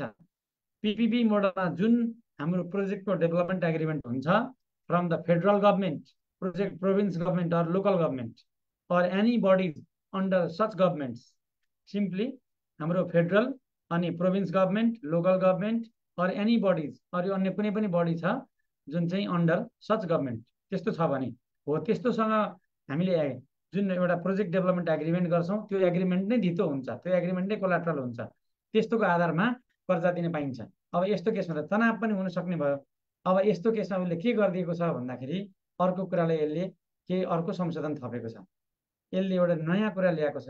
त्यो अब अलिकति ध्यान दिउँ, यहाँ बुझिहाल्नु भयो। माथि सिम्पली के भन्यो, धितो राख्दाखेरि हुन्छ, सुरक्षण राख्दाखेरि हुन्छ, तर धितो सुरक्षणमा एउटा कुरा नयाँ थपियो, पिपिपी मोडल अन्तर्गतको प्रोजेक्ट डेभलपमेन्ट एग्रिमेन्ट पनि द्याट अल्सो बिकम्स कोलाट्रल। त्यसलाई पनि एग्रिमेन्टलाई पनि हामीले के मान्न सक्छौँ? एग्रिमेन्टलाई पनि हामीले कोलाट्रल मान्न सक्छौँ, त्यसको आधारमा धितो दिन सक्छौँ। जस्तै अहिले ब्याङ्कहरूले बिना धितो कर्जा पनि त दिइरहेको छ नि, छैन भन्नु त? दिइरहेछ। तर त्यस्तो केसमा के गरिरहेछ? बिमा गरेको छ, बिमा गरेर मात्र हामी कर्जा दिन्छौँ। त्यस्तै गरी यहाँ पनि परियोजना विकासको कुनै पनि सम्झौता छ भने त्यो परियोजना विकासको सम्झौतालाई बिमा चाहिएन, त्यो आफैमा धितो जस्तो मानिन्छ। तर त्यस्तो हुँदाखेरि ब्याङ्कहरूले क्वेसन रेज गर्न सक्छन् भनेर यसले एउटा स्टेप इन राइटको पनि कुरा दिएको छ। यो पढिसकौँ, मैले इक्जाम्पलबाट फेरि प्रुभ गरिदिन्छु, तपाईँहरू दिमागमा मजाले सेट हुन्छ, यो चिन्ता नलिनु एकछिन। अब यसले अर्को एउटा पोइन्ट कहाँ थपेको छ भन्नुहुन्छ भने यहाँ थपेको छ। अघि मैले दफा म ऐनमा पनि देखाइदिन्छु, यो कुरा दफा 2 अघि मैले भनेको थिइनँ, सेक्सन सब सेक्सन 2 55 को 2 मा यो कुरा सार्वजनिक निजी साझेदारी यो कुरा भयो। 3 हामीले पढिसकेका थियौँ अघि, 3 क भन्ने एउटा नयाँ कुरा थपिएको छ होइन। अघि के भन्नु भन्दा अघि पढिसकेको कुरा, पिपिपी अवधारणा अन्तर्गत नेपाल सरकार, प्रदेश सरकार, स्थानीय तह वा त्यस्तो सरकार वा तह अन्तर्गतको निकाय र लगानीकर्ता बीच भएको परियोजना विकास सम्झौता, यो त अघि नै आएको हो नि, प्रोजेक्ट डेभलपमेन्ट एग्रिमेन्ट। त्यो बमोजिम कार्यान्वयन भएको परियोजनामा अब समस्या आयो अरे, ल हेर्नु है, त्यस्तो केसमा यदि समस्या आयो, ऋणीले पैसा तिर्न सकेन, ट्याक्स आफ्नो लायबिलिटी कर्जा तिर्न सकेन भने ब्याङ्क वा वित्तीय संस्थालाई नेपाल सरकार, सम्बन्धित प्रदेश सरकार, स्थानीय तह वा त्यस्तो सरकार वा तह अन्तर्गत निकायसँग गरिएको सम्झौता बमोजिम भनेको सिम्पली हेर्नु, प्रोजेक्ट डेभलपमेन्ट एग्रिमेन्ट जे छ पिडिए भनौँ सर्टकटमा, जे पिडिए भएको छ प्रोजेक्ट डेभलपमेन्ट एग्रिमेन्टमा, अब यदि त्यो प्रोजेक्ट चल्न सकेन भने ब्याङ्कलाई एउटा अधिकार हुन्छ, step in right. Step in भनेको भित्र छिर, तिमी छिर, तिमी चलाऊ होइन, तिमीले छिरेर चलाऊ, पैसा कमाऊ, कर्जा उठाऊ, यसको अर्थ त्यो सिम्पल। त्यही भएर हेर्नुभयो भने केही गाह्रो रहन्छ। पिपिपी मोडलमा यदि परियोजना फेल खायो भने त्यस्तो केसमा ब्याङ्कसँग स्टेप इन अधिकार हुन्छ। यति सम्झिँदा भयो। स्टेप इन अधिकार भनेको, स्टेप इन भनेको भित्र छिर, आफूले चलाऊ। अब ऋणी असफल हुँदा ऋणदाता ब्याङ्कले प्रत्यक्ष प्रोजेक्ट सञ्चालन गर्ने अधिकार, परियोजना सञ्चालन गर्ने अधिकारलाई हामी के भन्छौँ? स्टेप इन अधिकार भन्छौँ। त्यसलाई नेपालीमा अब भित्र छिर्ने भनेर लेख्नु पर्दैन, स्टेप इनै लेखाएको छ ऐनले। अब उदाहरण पनि मैले दिएको छु, जस्तो अब यहाँ तपाईँहरूलाई अवसर र चुनौतीको पाटोमा यो कुरा हुन सक्छ। 6औँ तहको, 7औँ तह, 8औँ तह माथिल्लो लेभलको साथीहरूले वा सर म्याडमहरूले के लेख्न सक्नुहुन्छ भने यसमा अवसरको रूपमा लिन सक्नुहुन्छ। यसमा कर्जा विस्तार गर्ने अवसरको रूपमा यसरी product development agreement, project development agreement गर्ने, प्रोजेक्ट डेभलपमेन्ट एग्रिमेन्टबाट हाम्रो आउँदाखेरि मल्टिनेसनल इन्भेस्टमेन्ट पनि आउँछ, मल्टिल्याटरल ब्याङ्कहरूको पनि आउँछ। मल्टिल्याटरल ब्याङ्क भनेकै बहुपक्षीय ब्याङ्कहरू, जस्तो वर्ल्ड ब्याङ्क, त्यस्तै गरी हाम्रो आइएमएफ भयो है, त्यस्तै गरी कृषि विकास ब्याङ्कको कुरा गर्नु भने आइफ्याड पनि भयो, अनि एसियन डेभलपमेन्ट ब्याङ्क पनि भयो होइन, इभन अफ्रिकन डेभलपमेन्ट ब्याङ्क यो पनि छ। अनि त्यस्तै गरी युरोपियन ब्याङ्कहरू पनि छन्, युरोपियन कमर्सियल ब्याङ्कहरू पनि छन्, युरोपियन ब्याङ्क्सहरू पनि, यस्ता विभिन्न ब्याङ्कहरू, इस्लामिक ब्याङ्क पनि छ, यो सबै धेरै ठुलो फन्ड छ। यिनीहरू सबै मल्टिल्याटरल ब्याङ्क्सहरू हुन्। यिनीहरूले गरेको लगानी पनि सेक्योर्ड मानिन्छ। टप 1000 ब्याङ्कमा पर्ने ब्याङ्कहरूको पनि लगानी भित्राउन सकिन्छ होइन। त्यो हुँदाखेरि नेपालमा चाहिँ पूर्वाधार विकासमा पनि यो एउटा ठुलो फड्को हुन सक्छ। एउटा कुरा अधिकारको रूपमा किन भन्दाखेरि ब्याङ्कहरूलाई पनि स्टेप इन राइट दिने बित्तिकै अब ब्याङ्कले त्यस्तो क्यापेसिटी इन्हान्स गर्ने एउटा अपर्च्युनिटी छ, क्यापेसिटी इन्हान्स गर्ने र रिस्क म्यानेजमेन्ट गर्दै लगानी विस्तार गर्ने, यो एउटा स्टेप इन राइटको तपाईँले त्यो लेख्न सक्नुहुन्छ है।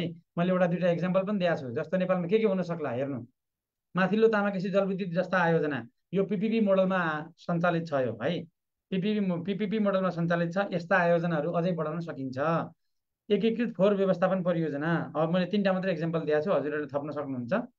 Integrated solid waste management project, जस्तो बालन शाहले सुरुमा आउँदाखेरि यो कुरा ल्याएका थिए, तर अब खासै धेरै सफल हुन सकेका छैन अहिलेसम्म। जियो काठमाडौँको फोहोर व्यवस्थापन धेरै राम्रो भएको छ, तर यो विषयमा चाहिँ हामीले फोहोरलाई मोहर बनाउने होइन, फोहोरलाई चाहिँ मोहर बनाउने काम गर्न सकिन्छ यसमा। र तेस्रो भनेको टोल रोड, अहिले जस्तो अहिले मैले लेटेस्ट राखिदिएको अहिले जस्तो हाम्रो अहिले फास्ट ट्र्याक पनि बन्दैछ, काठमाडौँमा ग्वारको फ्लाइओभर पनि बनो होइन, सुरुङ मार्ग पनि बन्दैछ, अनि यतापट्टि नेपाली सेनाले पनि यो फ्लाइओभरहरू राख्दै गर्दै फास्ट ट्र्याक हाइवे पनि बनाउँदैछ। हो यस्ता यस्ता टोल रोडहरू नेपालमा, टोल रोड अब त्यस्तो अहिले विकसित भइसकेको छैन, इन्डियामा धेरै छ, अब इन्डियाले धेरै विकास गरेको छ। त्यस्तै मोडलमा चाहिँ टोल रोडहरू पनि ल्याउन सकिन्छ। त्यो हुँदाखेरि ब्याङ्कले पनि त्यसमा लगानी गर्छ, विदेशी ब्याङ्कहरूले पनि लगानी गर्छन्, सरकारले पनि लगानी गर्छ, जो कन्स्ट्रक्सन कम्पनी हुन्छ त्यसले पनि लगानी गर्छ, अथवा त्यो कन्स्ट्रक्सन कम्पनीले ग्यारेन्टीको माध्यमबाट काम गर्छ होइन। हो त्यस्तो खालको गर्न सकियो। र बोट मोडलबाट बिल्ड अपरेट र ट्रान्सफर, यो सडक मोडलहरू नेपालमा यो सडक विभागको मात्र हुन्छ, यसमा नेपालमा चाहिँ प्राइभेटलाई दिइँदैन। त्यो हुँदाखेरि हामीले बोट मोडल मात्रै लेख्दाखेरि राम्रो, बुट हुँदैन यसमा है, त्यो चाहिँ एउटा कुरा सम्झिनु होला। बोट मोडल राम्रो हुन्छ यसमा। बिल्ड अपरेट एन्ड ट्रान्सफर, यो ब्याङ्कले लगानी गर्ने बनाउने, ठेकदारले बनाइहाल्छ, त्यो ब्याङ्कले कर्मचारी खटाउनु पर्दैन बनाउनुको लागि, त्यसमा लगानी गर्ने हो ब्याङ्कले। अनि अपरेट भनेको सञ्चालन गर्ने, केही वर्षसम्मको लागि 10 वर्षको लागि सञ्चालन गर्न दिने, र लास्टमा चाहिँ हस्तान्तरण गर्ने है। हो यसरी चाहिँ यस्ता कामहरू हुनसक्छ। यो स्टेपन अधिकारले चाहिँ लगानीकर्ताको पैसा सुरक्षित राख्न भनेको ब्याङ्कको पैसा सुरक्षित राख्न, परियोजना निरन्तर सञ्चालनमा राख्न र थप घाटा हुन नदिन सहयोग गर्दछ। यो परियोजना डुब्न दिँदैन। ब्याङ्कले अब यो कुनै स्टेपन अधिकार लिएर आफै चलाउनुपर्छ भन्ने छैन। कर्मचारीलाई अब तिमी यो काम सिक, यो ठेकापट्टाको काम सिक भन्नु पर्दैन। ब्याङ्कले अरू कसैलाई बेच्न सक्छ त्यो प्रोजेक्ट, अरू कुनै बाहिर स्ट्राटेजिक पार्टनर ल्याउन सक्छ होइन। हो त्यो हुँदाखेरि ऐनमै सुधार गरिएको एकदम राम्रो एउटा अपर्च्युनिटीको रूपमा आउँछ यो। नेपाल जस्तो देशमा चाहिँ ठुला ब्याङ्कहरू अहिले बनिरहेका छन्। नेपालमा ब्याङ्कहरूको अब मर्जर, यत्रो ठुलो मर्जर एक्विजिसन भयो, त्यसको अब त्यसले काम गरेन, तर यो कुराले काम गर्न सक्छ। अब यो कुरालाई तपाईँहरूले एकदम एक्जाममा अवसरको रूपमा स्ट्रङ पोइन्ट, पहिलो पोइन्टै लेख्न सक्नुहुन्छ। बाफियाले गरेको हालैको संशोधन बमोजिम स्टेपन अधिकारको प्रयोग गरी पिपिपी मोडलमा होइन बृहत परियोजनाहरू सञ्चालन गर्ने, पूर्वाधारमा लगानी विस्तार गर्ने र ब्याङ्कको पनि लगानीलाई सुरक्षित राख्ने अवसर रहेको छ भनेर लेख्दाखेरि हुन्छ है। यो मेजर संशोधन एउटा कुरा भयो। अब हामी टु द पोइन्ट एकछिनमा फेरि आउँला, तर अहिलेको संशोधन मेजर पार्ट यति मात्रै छ यसमा है। बाफियामा अरू संशोधन छैन, यो ऐन कानुनमा मात्रै यति संशोधन भएको हो, अरू खासै संशोधन छैन। बाफिया जस्तोले हामीले यसको होममै गएर हेऱ्यौँ भने पनि बाफियामा भएको त्यस पछाडिको संशोधनहरू यतिवटा मात्र हो। मैले यो ल कमिसनबाट डाउनलोड गर्दा छु, यसमा यति मात्रै संशोधन भएको छ है। अब हामी दोस्रो संशोधनमा जाउँ, नेपाल राष्ट्र ब्याङ्क ऐनमा। नेपाल राष्ट्र ब्याङ्क ऐनमा चाहिँ केही संशोधनहरू भएको छ है। यहाँसम्म केही कन्फ्युजन छ भने भन्नु होला है त। बाफियामा दफा 55 मात्र संशोधन हो, मैले केही छुटाइनँ भने हुन त सर्च गर्दाखेरि पनि हुन्छ।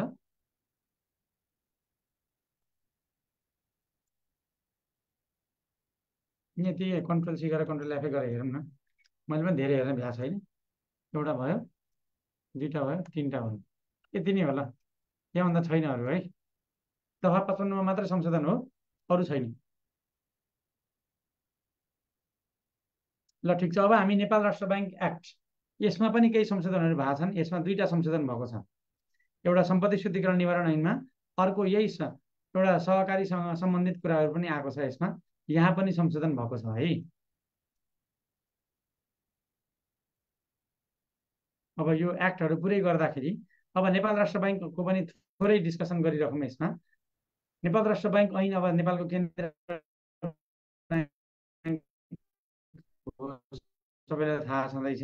यसको मेन उद्देश्य प्रस्तावनामा के भन्छ? प्रस्तावनाले यो प्रस्तावना ऐनको प्रस्तावनाले सिम्पली सजिलो छ, नेपालको अर्थतन्त्रको दिगो विकासमा सहयोग पुग्ने गरी सस्टेनेबल इकोनोमिक डेभलपमेन्ट भन्छ है।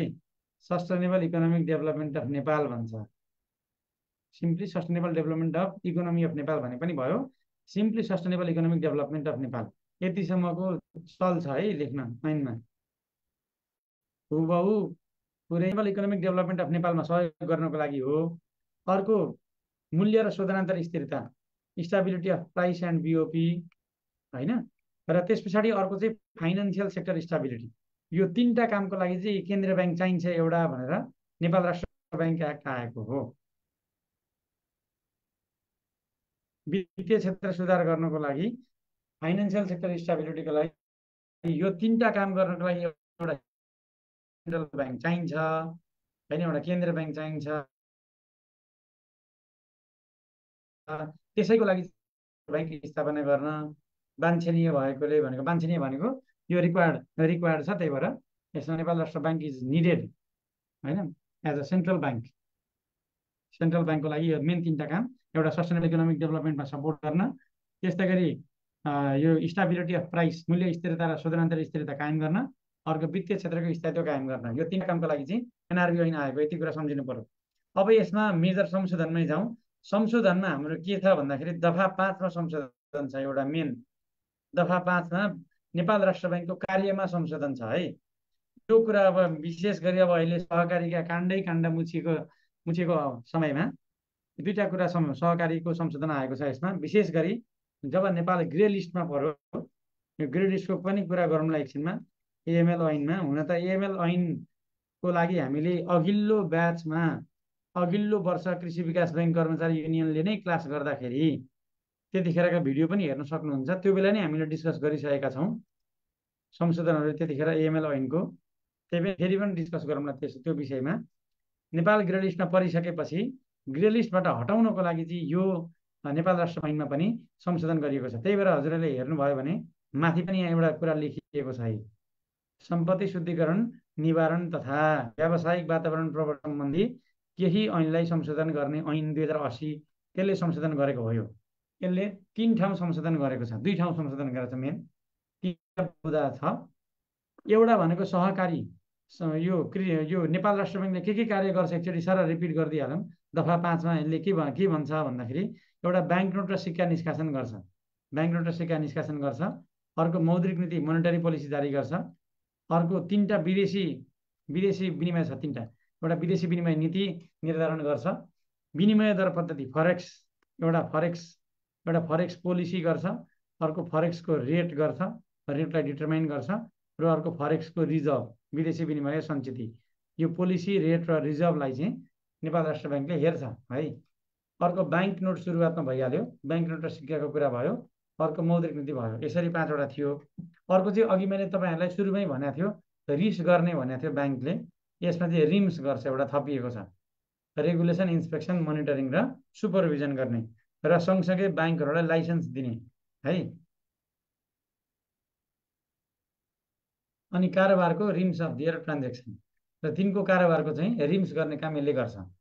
अब 2टा पोइन्ट थपिएको छ यसमा। यहाँ के थपियो भन्दाखेरि अब रिस भन्ने कुरा यहाँ थपिएको छ। हेर्नु है, कसको भन्दाखेरि सहकारीको चाहिँ के भनेको छ भन्दाखेरि रिसको मापदण्ड, निर्देशन र मापदण्ड कसले जारी गर्छ? नेपाल राष्ट्र ब्याङ्कले मापदण्ड जारी गर्छ। पुरै यसले नियमन गर्दैन। रिस गर्ने चाहिँ मापदण्ड गर, मैले सकिनँ भनेर।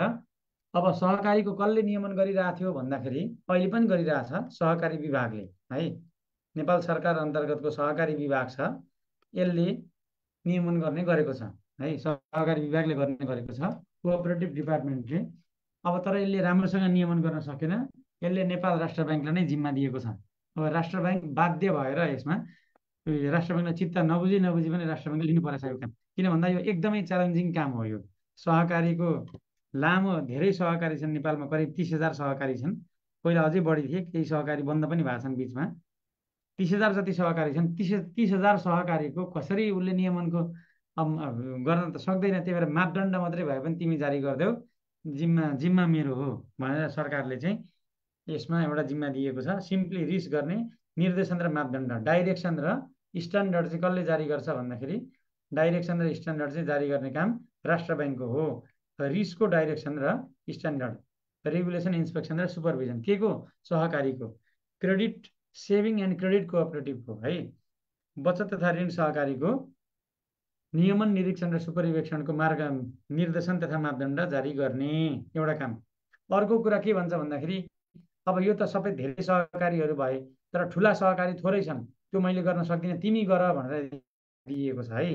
यो चाहिँ 50 करोडभन्दा बढीको 50 करोडभन्दा बढीको मोर देन इक्वल टु 50 करोडको सेयर क्यापिटल भएको, जसको सेयर क्यापिटल भनेको चुक्ता पुँजी, जसको चुक्ता पुँजी सेयर क्यापिटल 50 करोड वा सोभन्दा बढी छ, अथवा जसको एनुअल ट्रान्जेक्सन भनेको वार्षिक कारोबार। वार्षिक कारोबार भनेको के हो सर भन्नुहुन्छ भने वार्षिक कारोबार भनेको deposit plus lone, deposit plus credit, त्यसैलाई वार्षिक कारोबार भन्छौँ सिम्पली है। कर्जा र निक्षेपको यो फललाई नै हामी के भन्छौँ? वार्षिक कारोबार भन्छौँ। सिम्पल त्यति सम्झिँदा हुन्छ। वार्षिक कारोबार चाहिँ 50 करोडभन्दा माथिको गरेको छ भने हो, त्यस्तो खालको सहकारीको चाहिँ फाइनेन्सियल गभर्नेन्स र रिस्क हेरेर रिस्क बेस्ड सुपरभिजन गर्न लगाएको छ यसमा है। तर कसकोमा? सहकारी विभागको अनुरोधमा सहकारी सम्बन्धी कानुनको समेत अधिकार प्रयोग गरी रिस्क गर्ने भनेछ। यहाँ चाहिँ रिस्क गर्ने जिम्मा नै राष्ट्र ब्याङ्कलाई दियो। रिस्क एउटा त रिस्कको यो स्ट्यान्डर्ड बनाउने, अर्को रिस्क चाहिँ गर्ने 50 करोडभन्दा माथिको। तर यसमा कोअपरेटिभ डिपार्टमेन्टले जब रिक्वेस्ट गर्छ उसलाई, रिक्वेस्ट गरिसकेपछि एज पर कोअपरेटिभ एक्ट है, perform the regulation, inspection and supervision of cooperatives, यसमा चाहिँ बचत तथा ऋण सहकारी भनेको छैन। सबै सहकारीलाई यसमा पर्न सक्छ, तर 50 करोडभन्दा माथिका भनेछ।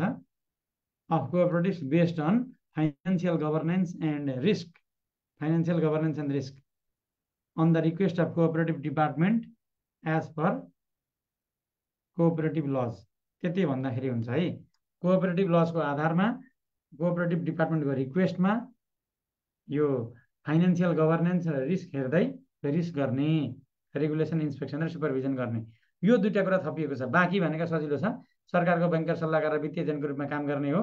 ब्याङ्कहरूको ब्याङ्कर र अन्तिम ऋणदाता, लेन्डर अफ लास्ट रिसोर्टको रूपमा काम गर्ने हो। अनि त्यस्तै गरी पेमेन्ट, क्लियरिङ र सेटलमेन्ट मेकानिजम पनि यसैले बनाउने हो। ओपन मार्केट अपरेसन पनि यसैले गर्ने हो। अन्य कार्यहरू, अदर फङ्सन्सहरू पनि आफ्नो उद्देश्य पुरा गर्नको लागि अन्य फङ्सन्सहरू गर्छ है। यो कुरा हजुरहरूले पक्का पनि बुझ्नुभयो। मेन दुईटा कुरा थपिएको रहेछ। एउटा सहकारीको चाहिँ हाम्रो नियमन, निरीक्षण र सुपरिवेक्षणको मापदण्ड र निर्देशन जारी गर्ने काम राष्ट्र ब्याङ्कको हो। अर्को कुरा चाहिँ हाम्रो सहकारीहरू जसको चाहिँ 50 करोडभन्दा माथिको सेयर पुँजी छ र वा वार्षिक कारोबार छ, तिनीहरूको चाहिँ सहकारी विभागको अनुरोध भयो भने यो वित्तीय सुशासन हेर्ने र जोखिमको आधारमा रिस्क गर्ने, यो काम चाहिँ दिएको छ है। सहकारीको यो काम दिइएको छ। र त्यस पछाडि अब अर्को कुरा यसैको थपेको छ दफा 100 क मा। अब दफा 100 मा पनि अब यसलाई पनि कारबाही त गर्नु पर्यो। राष्ट्र ब्याङ्कले जब रिस्क गर्छ, रेगुलेसन, राष्ट्र ब्याङ्कले जब रिस्क गर्छ, राष्ट्र ब्याङ्क रिसाइसकेपछि कारबाही पनि गर्छ है। त्यो हुँदाखेरि यो चाहिँ हाम्रो यसमा यो यहाँ पनि एउटा कुरा थपिएको छ है। अर्को संशोधनमा एकछिनमा आउँला। त्यसमा यो सहकारी सम्बन्धी कानुनमा थपिएको छ एउटा संशोधन, मतलब त्यो छोटो पनि भनिदिइहालौँला है। ल हेर्नु, कर्जा सूचना केन्द्रमा यो सजिलो छ, अर्को संशोधन सजिलो छ।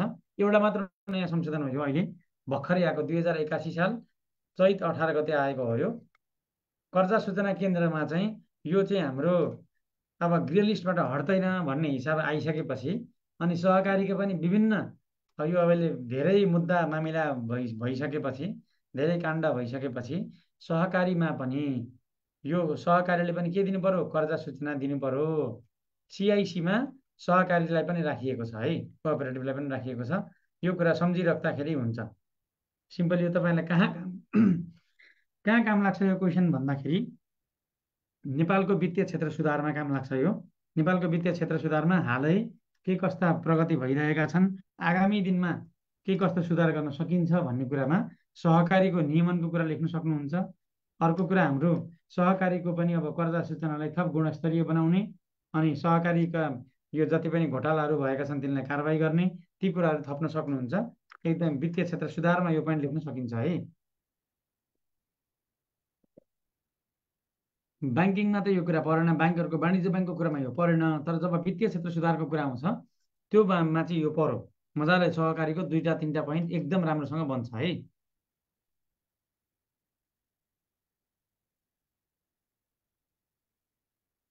ल अब यसमा चाहिँ हाम्रो त्यही कुरा यसमा राखिएको, कर्जा सूचना प्राप्त गर्नको लागि पनि यो कर्जा सूचना केन्द्रले यो गर्न सक्छ, सहकारीहरूको पनि कर्जाको सूचना प्राप्त गर्न भन्यो यसले है। अर्को सँगसँगै के भन्यो, यो सूचना आदान प्रदान गर्न पनि भन्यो, कर्जासँग सम्बन्धित सूचना आदान प्रदान गर्न। अनि अब त्यसमा चाहिँ के गर्नु पर्यो, यसमा यो सबै एनपिएलको रिपोर्टहरू सबै दिनुपर्छ उसमा है। कर्जाको सबै प्रतिवेदनहरू कसलाई दिनु पर्यो, कर्जा सूचना केन्द्रलाई दिनु पर्यो। त्यति कुरा मात्रै थपिएको छ यसमा। ब्याङ्कसँगै सहकारी पनि जोडिएको छ है, ब्याङ्कसँग पनि सहकारी पनि जोडिएको छ, यो एउटा कुरा थपियो। अब सिधै हामी दफा 100 क भन्ने एउटा दफा थपेको छ। यो चाहिँ कहाँको दफा भन्दाखेरि अघि हामीले जुन दफा 5मा भनियो सेक्सन 5मा यो सहकारी यो 50 करोडभन्दा बढीको कारोबार गर्ने सहकारी जुन छ त्यसले यदि राष्ट्र ब्याङ्कको निर्देशन मानेन भने त्यो सहकारीलाई पनि राष्ट्र ब्याङ्कले कारबाही गर्न पाउँछ, त्यसका यो सञ्चालकहरूलाई पनि कारबाही गर्न पाउँछ। त्यो एउटा अलिकति राम्रो पनि थपिएको छ, दफा 100 क मा थपिएको छ है। यही कुरा नियमन उल्लङ्घन गर्नेलाई सजाय भनेर 50 करोडभन्दा बढी सेयर पुँजी भएको अघि मैले जुन कुरा भने त्यस्तो सहकारी संस्था वा त्यसको सञ्चालकलाई पदाधिकारीलाई यो जसरी ब्याङ्क बाफियामा पनि थियो, बाफियामा पनि त यो एनआरबी ऐनमा दफा 100 को जुन थियो, ब्याङ्कको डाइरेक्टरलाई, ब्याङ्कको सिइओलाई, ब्याङ्कको पदाधिकारीलाई यदि अब निर्देशन पालना गर्दैन, उल्लङ्घन गर्छ भने हो त्यस्तो चाहिँ सबै यो कर्मचारीलाई पनि होइन, सञ्चालकलाई, पदाधिकारीलाई वा कर्मचारीले उल्लङ्घन गरेको छ भने उसलाई पनि अब 5 लाखसम्म जरिवाना गराउने। विभिन्न ब्याङ्कका सिइओहरूलाई पनि जरिवाना गराएको छ, केही समयमा 1 लाख रुपियाँसम्म पनि जरिवाना गराएका विभिन्न छन्, एक्जाम्पलहरू छन्। हो त्यस्तै गरी यहाँ पनि सहकारीलाई पनि सजाय गर्न सक्छ, यो कुरा थपिएको छ यसमा है। यति कुरा हो एनआरबी ऐनमा मेजर संशोधन एउटा दफा 5मा छ, त्यस्तै गरी हाम्रो दफा 88मा छ, सेक्सन 88मा छ, कर्जा सूचना केन्द्रमा सहकारीको पनि सिआइसी लिनुपर्छ भन्ने कुरा राखिएको छ, क्रेडिट इन्फर्मेसन लिनुपर्छ भन्ने कुरा राखिएको छ। अनि त्यस पछाडि अर्को दफा 100 मा जुन सहकारीले 50 करोडभन्दा बढीको सहकारी जसले रिस्क मान्दैन होइन, एनआरबीको रिस्क गर्दाखेरि, एनआरबीले रिस्क गर्दाखेरि दिएको निर्देशन मान्दैन भने उसलाई कारबाही गर्ने, त्यो कुरा यसमा छ एनआरबी ऐनमा। यति कुरा हो है। अब ब्याङ्किङ कसुर तथा सजाय ऐन अब सक्न लागि मैले 15 मिनटमा यो सकिहाल्छौँ। बोपामा पनि केही कुरा थपिएको छ, बोपा 2064मा केही कुराहरू थपिएको छ ब्याङ्किङ कसुर तथा सजाय ऐनको चाहिँ। अब यसले के राखिएको छ भन्दाखेरि ल ब्याङ्किङ कसुर तथा सजाय ऐनको अलिकति थोरै बुझिराखौँ। यसमा सहकारी ब्याङ्क भन्ने राखिएको छ, सहकारी र सहकारी ब्याङ्क फरक हो है, यो कुरा चाहिँ एकदमै विचार राखिराखौँ। सहकारी र सहकारी ब्याङ्क फरक हो। सहकारी ब्याङ्क भनेको चाहिँ जसले ब्याङ्किङ कारोबार गर्ने इजाजत पत्र पाएको हुन्छ। Best example NCBL, national cooperative bank limited, राष्ट्रिय सहकारी ब्याङ्क लिमिटेड। हाम्रो कृषि विकास ब्याङ्कले पनि पछिल्लो 4 वर्ष 5 वर्ष जस्तो अगाडि 5 वर्ष अगाडि सहकारी ब्याङ्कसँग एउटा सम्झौता गरेको थियो। सहकारी राष्ट्रिय सहकारी ब्याङ्कले कृषि विकास ब्याङ्कको डेबिट कार्ड चलाउने। यो सहकारी ब्याङ्कसँग चाहिँ अहिले करिब 13,000 जति कोअपरेटिभहरू चाहिँ यसको अन्तर्गतमा छन्। टोटलमा करिब 30,000 कोअपरेटिभ छन्, बाँकी 17,000 चाहिँ यसको भित्र पर्दैनन् है। सहकारी ब्याङ्क भनेको पनि सहकारीहरूको करिब राष्ट्र ब्याङ्क जस्तै हो, तर यो पुरै राष्ट्र ब्याङ्क होइन, फेरि यसले नियमन त्यस्तो हिसाबले गर्दैन, सहकारी विभागले नै गर्छ। यिनीहरूको कारोबार चाहिँ राष्ट्रिय सहकारी ब्याङ्कसँग हुन्छ है। यसले चाहिँ अब सीमित ब्याङ्किङ लाइसेन्स पाउँछ, यसले चाहिँ सीमित ब्याङ्किङ कारोबार गर्न पाएको छ। यसले विशेष गरी तपाईँ हामीलाई कर्जा त्यसरी डाइरेक्टली भन्दा पनि यो सहकारीहरूलाई यसले कर्जा दिन्छ है, अन्य सहकारी सहकारी संस्थाहरूलाई कर्जा दिन्छ यसले है त। अब यसमा हामीले हेर्दै गर्दाखेरि सहकारी ब्याङ्कको अवधारणा पनि राखिएको छ यसमा। मेन यो ऐनमा चाहिँ सहकारी ब्याङ्कको अवधारणा राखिएको छ। यसमा यसको सहकारी ब्याङ्कको अवधारणा भनिराख्दाखेरि यदि तयारी गरिसक्नु भएको साथीहरूले सम्झिनुहुन्छ भने दफा 14 क मा एउटा सहकारीले नेपाल राष्ट्र ब्याङ्कको इजाजत पत्र बिना ब्याङ्किङ कारोबार गरेमा भन्ने शब्द थियो। त्यसमा एउटा संशोधन राखिएको छ, सहकारी ब्याङ्क भन्ने राखिएको छ। अब यसमा चाहिँ ब्याङ्किङ कसुर तथा सजाय ऐनले ब्याङ्क र कोअपरेटिभ ब्याङ्कलाई सँगै राखेको छ है, किन भन्दा यसले पनि ब्याङ्किङ कारोबार गर्छ। त्यो हुँदाखेरि यसलाई मेजर संशोधनमा एउटा चाहिँ ब्याङ्क वित्तीय संस्थासँगै सहकारी ब्याङ्क पनि समान ब्याङ्किङ कसुर तथा सजाय ऐनमा यो संलग्न भएको छ। एउटा कुरा अहिले ऐन पनि पल्टाएर हेरौँ ल। यसले अर्को कुरा के गरेको छ भन्दाखेरि चेक कारोबार चाहिँ यो चेकको कारोबार हाम्रो विनिमय अधिकार पत्र ऐनमा थियो। विनिमय अधिकार पत्र ऐनमा यो सेक्सनै याद छ मलाई, त्यसको दफा 107 थियो, 107 कमा थियो सायद यो है, सेक्सन 107 मा थियो। हुन त सबै सेक्सन रट्नु पर्दैन है, फेरि यो सेक्सन याद नभए पनि केही फरक पर्दैन। तपाईँलाई च्याप्टर चाहिँ याद भयो भने भइहाल्छ। यो ब्याङ्किङ कसुर तथा सजाय ऐनको पनि सेक्सनै याद नगरे पनि यो च्याप्टर याद गर्नु भने सजिलो हुन्छ। हुन त मैले यसमा तपाईँलाई चार्ट पनि बनाइदिएको छु एउटा।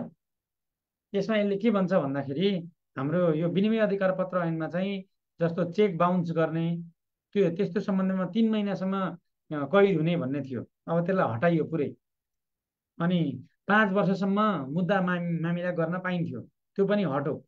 अब यो त्यो चाहिँ केमा आयो भन्दाखेरि ब्याङ्किङ कसुर तथा सजाय ऐन अन्तर्गतमा आएको छ। अब यसलाई यो चेक कारोबारको सँग सम्बन्धित कुरा पहिला पनि थियो, तर अब 2 ठाउँ आएको थियो, कन्फ्युजन थियो। अब यसले डाइरेक्टली यसमा राखेको छ। यसका केही चुनौती पनि छन्, त्यो पनि डिस्कस गरौँला अहिले। यसले चेक कारोबारमा के भनेको छ भन्दाखेरि नयाँ दफा राखिदिएको छ। यसले मैले सर्टकटमा बनाइदिएको छु। यसले के भन्छ भन्दाखेरि चेक कारोबारमा के भन्छ, चेक कारोबारमा अहिले नयाँ चेक यो खातामा इन्सफिसियन्ट ब्यालेन्स छ भने चेक जारी गर्न पाइँदैन भन्छ है। मैले यो बुझ्ने भाषामा लेखिदिएको छु। यसमा ऐनको भाषा अहिले एकछिनमा हेरौँला। इन्सफिसियन्ट ब्यालेन्समा कसैले चेक जारी गर्छ भने त्यो ब्याङ्किङ कसुर हो। ब्याङ्कले चेक बुझेर खातामा रकम नभए फिर्ता दिनुपर्छ। ब्याङ्कले चाहिँ चेक बााउन्स भयो भने लाउ तिम्रो चेक फिर्ता लगा, यसमा पैसा छैन भन्नु पर्यो।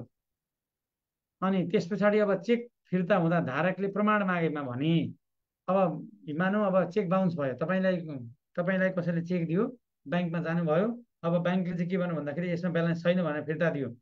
अब ग्राहकले मागो, तपाईँसँग प्रमाण मागो है, ग्राहकले तपाईँसँग प्रमाण मागो भने 45 अब ब्याङ्कले खातावाललाई 45 दिनको टाइम दिनुपर्छ। जस्तो मानौँ ए भन्ने मान्छेले बी भन्ने मान्छेलाई चेक जारी गर्यो, चेक दियो। अब बी भन्ने मान्छे कहाँ जान्छ, ब्याङ्कमा जान्छ। हेर्नु है, यो म इक्जाम्पलबाट बुझाइदिन्छु। ब्याङ्कमा जान्छ, अब यो चेक उसले पेस गर्छ। चेक पेस गर्दाखेरि के भयो, ब्याङ्कले बााउन्स छैन, खातामा पैसा छैन भनिदियो। अब यो तुरुन्तै प्रमाण देऊ भन्ने बित्तिकै अब ब्याङ्कले के गर्नु पर्यो, यसलाई जानकारी दिनु पर्यो। इमेलको थ्रुबाट जानकारी दिन सक्छ होइन, किन भन्दा यो त आफ्नै ग्राहक हो नि त, उसकै ग्राहक हो होइन, यही ब्याङ्कको ग्राहक हो नि त। यो त यसले त यसमै खाता खोलेको छ अनि नै चेक जारी गरेको छ। त्यो हुँदाखेरि आफ्नो ग्राहकलाई जानकारी दिन्छ, तिमीले 45 दिनभित्रमा पैसा जम्मा गर, नत्र तिमी कालो सूचीमा पर्छौ है, तिमीलाई फेरि प्रहरीले पकडला भन्ने हिसाबले जानकारी दिनु पर्यो। अब सूचना दिएको भने चेकमा लेखेर धारकलाई फिर्ता दिनुपर्छ। अब मैले सूचना दिएँ भनेर अनि ब्याङ्कले बााउन्स गरेर कसलाई दिन्छ फिर्ता, बीलाई नै दिन्छ है। अब तोकिएको म्यादपछि पनि रकम नभए भनेको ब्याङ्कमा यो चेक फिर्ता नभए है, रकम नपाएमा, अब बीले पाएन, अब 45 दिन नागिसक्यो, 45 दिनभित्रमा जानकारी दिइसक्यो, अब 3 दिनभित्र ब्याङ्कले डिसनर भनेर प्रमाणित गर्छ। अब चेक डिसनर हुनु बित्तिकै के गर्न पाउँछ, कारवाही गर्न पाइन्छ है। खातावालाले जुनसुकै बेलामा रकम बुझाएर पनि चेक फिर्ता लिन सक्छ। अब यसले होइन हजुर, अब मैले तपाईँ चेक बााउन्स नगर्नुहोस्, अब कालो सूचीमा नराख्नुहोस्, म पैसा दिन्छु भन्नु भने अब फिर्ता दिनु पर्यो। अब चेक फिर्ता दिन्छ अनि त्यस पछाडि पैसा लिन्छ, काम सिद्धिन्छ। चेक अनाधार प्रमाणित गर्ने कार्यविधि नेपाल राष्ट्र ब्याङ्कले निर्धारण गर्नेछ भन्यो यसले। यो भनेको अब अहिले प्रचलित व्यवस्था बमोजिम भने नेपाल राष्ट्र ब्याङ्कको निर्देशन नम्बर 12 मा छ यो कुरा, कालो सूची सम्बन्धी व्यवस्था छ, त्यही अनुसारले अहिले हुन्छ। अहिले तर टाइम कति दिनु पर्यो, 45 दिनको टाइम दिनु पर्यो हो। यसमा हामी ब्याङ्कमा काम गरिराख्नेहरूले चाहिँ यसमा अलिकति गल्ती गरेका छौँ। यसमा हामीले के गर्नुपर्छ, यो ऋणीहरूलाई चाहिँ यो जुन चेक जसले जारी गरेको छ त्यसलाई जानकारी दिनुपर्छ। कतिपय ब्याङ्कहरूले जानकारी नै नदिकन चेक जारी गर्नेहरूलाई सिधै कालो सूचीमा राखिदिन्छ, त्यो गलत हो है, त्यति जानकारी दिनुपर्छ। अब यस्तो हुँदाखेरि केही न केही झन्झट पनि आउन सक्छ ब्याङ्कलाई। अब यो केसमा चाहिँ अब मानौँ अब ऋणी अब जसले चेक जारी गरिरहेछ मैले सूचना पाइनँ भन्न सक्ला उनले होइन, हो त्यो कुराहरू यसमा पर्छ।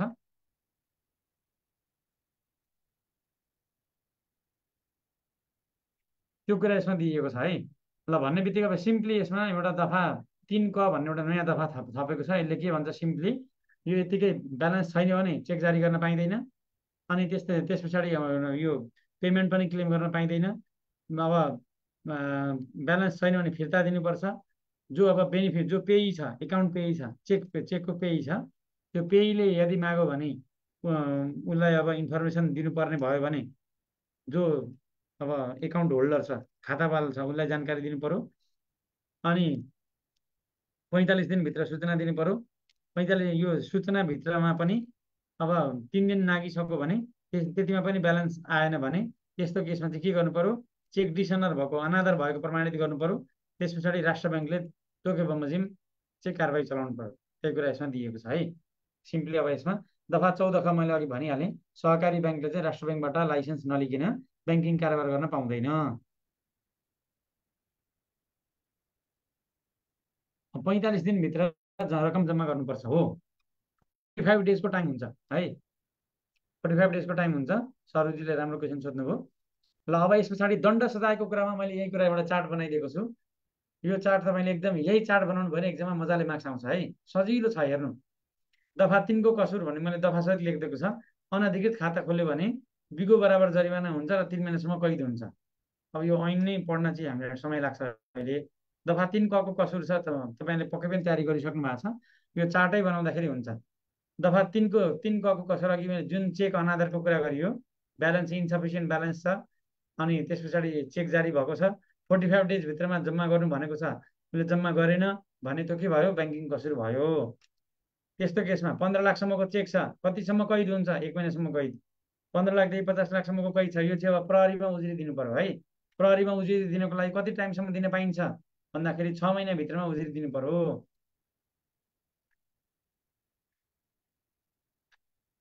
सरी 1 वर्षभित्रमा उजुरी दिनु पर्यो होइन। अनि त्यसो 6 महिनाभित्रमा मुद्दा चलाउनु पर्यो। त्यही कुरा यसमा छ। त्यो हुँदा टाइम लाग्न चाहिँ सक्छ यसमा।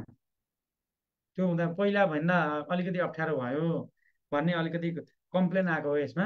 अनि फेरि पहिला चाहिँ 5 वर्षसम्मको मुद्दा चलाउन पाइन्थ्यो। अब त चेक बााउन्स यो 6 महिनापछि त चेक चल्दैन। 6 महिना पुरानो भन्दा डेटहरू त चल्दैन। त्यो एउटा कन्ट्रोभर्सी चाहिँ छ यसमा है। अब अहिले नै तपाईँहरूलाई त्यस्तो क्वेसन सोध्दैन है। अहिले नै क्वेसन त्यस्तो सोध्दैन किन भन्दाखेरि यो संशोधन भनेको लेटेस्ट संशोधन हो। यो एक्जाममा आउँदैन। किन भन्नु त वैशाख 24 हो त एक्जाममा असम्भव यो आउन। त्यही पनि अब राखिदिनु भएको छ। त्यही भएर मैले यसमा भनिदिएँ। अब यो चाहिँ यसरी अब यो चाहिँ छैन। अब यदि तपाईँहरूलाई सोधिहाल्यो ब्याङ्किङ कसुर तथा सजाय ऐन बमोजिम यो कारबाही भनेर सोध्यो भने चाहिँ हो त्यस्तो केसमा यदि यो संशोधनै पढ्नु भएको छ भने चाहिँ यसमा यो जेठ कति गते वैशाख 24 गतेको संशोधन भनेर लेख्नु चाहिँ पर्यो फेरि। नत्र पुरानै लेख्दा हुन्छ। पुरानो तपाईँले जे पढ्नु भएको छ यो कृषि विकास ब्याङ्कको एक्जाममा साउनमा हुने एक्जाममा यो नयाँ संशोधन पढ्नु पर्दैन। तर त्यही पनि सोधिहाल्यो केही नभनिकन सोध्यो भने यो संशोधन भनेर कोट गरेर लेख्नु भने पाइन्छ। दुईटैमा मार्क्स बराबरै आउँछ। पुरानो लेख्यो भने बराबर आउँछ। किन भन्दाखेरि लोकसेवाको नियम क्लियर छ। 3 महिनाभन्दा पुराना 3 महिनाभन्दा नयाँ 3 महिना पछिका यो संशोधनहरू लागू हुने छैनन् भन्ने कुरा क्लियरली लेखेको छ। त्यो हुँदाखेरि मजाले पुरानै पढ्दाखेरि पनि हुन्छ। एउटा चार्ट यसमा दिएको छ सरसर्ती हेर्नुभयो हुन्छ यसमा है। अब त्यही नयाँ दफा 26 क पनि थपेको छ यसमा। यो मिलापत्रसँग सम्बन्धित कुरा हो। यो ठिक छ चेकको रकम बुझायो भने मिलाउने भन्ने कुरा आयो। अब यसमा मिलापत्र गर्न पनि झ्याउ हुन्छ। अब यसमा मुद्दा दर्ता गर्दाखेरि अब यसमा लामो समय लाग्ला भन्ने पनि यसमा एउटा समस्या छ। सरकारी वकिल मार्फत चाहिँ निवेदन दिन सकिन्छ। मुद्दा अदालतमा भएमा अदालतमा निवेदन दिन सकिन्छ। हुन त यो पोजिटिभ इन्टेन्सन पनि हो। मिलापत्र गर किन यो अदालतको बाटो काट्छौ लामो समय किन राख्ने भनेर त्यस पछाडि मिलापत्र पनि गराउन सकिने भन्ने कुरा राखिएको छ। मिलापत्र गराएर पैसा फिर्ता दिने चेक बााउन्सको पैसा फिर्ता दिने। मिलापत्र भएन भने मात्र अनि मात्र यो मिलापत्र भएपछि प्रतिवादीलाई सजाय हुँदैन भन्ने छ। अब त्यो हुँदाखेरि बरु पछि मिलापत्र गर्छु भन्न सक्छ होइन। त्यो त्यस्ता विभिन्न समस्याहरू आउन सक्छन् है। ल चार्ट पुरै देखाइदिनु भन्नुभयो। ल मैले चार्ट यहाँदेखि देखाइदिएँ है।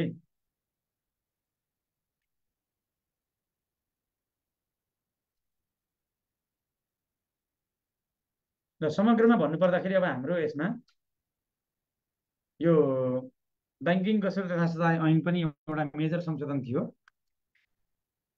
है त। अब यहाँहरूको केही छ भने राख्नु होला है। अनि लास्टमा अब सहकारीको त पुरानै हो, यो पुरानै संशोधन हो, अघिल्लोचोटि पनि डिस्कस भएकै हो। सर र एकचोटि यहीँबाट हेर्न सक्नुहुन्छ, म बरु यो पनि स्क्रिनसटमा राख्न दिन्छु। अब आज अलिकति समय पनि भइहाल्यो।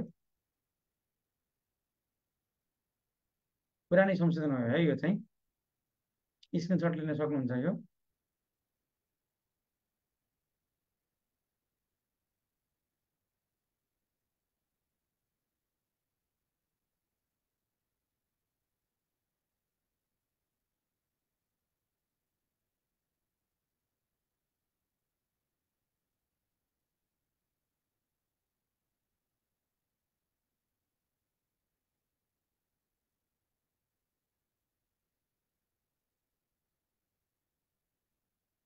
ल यति नै गरौँ है त।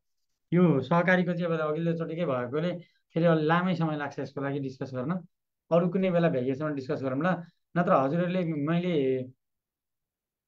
एमएलसी सिएफटीको नयाँ छैन, एमएलसी नयाँ संशोधन छैन, यही संशोधन हो। यहाँ हेर्नुभयो भने यो एमएल एक्टको नयाँ लेटेस्ट एक्ट यही हो, 2080 12-30 गते भएको पनि छ। हजुरहरूले मैले यो हेर्न भ्याउनुहुन्छ भने मैले मेरो युट्युबमा पनि हालिदिइरहेको छु है। यो चाहिँ युट्युबमा तपाईँले हेर्नुभयो भने युट्युबमा मैले ब्याङ्किङ यो अलि अगाडि एउटा सबैलाई काम लाग्छ भनेर, सबै साथीहरूलाई काम लाग्छ भनेर एउटा भिडियो पनि हालिदिएको छ।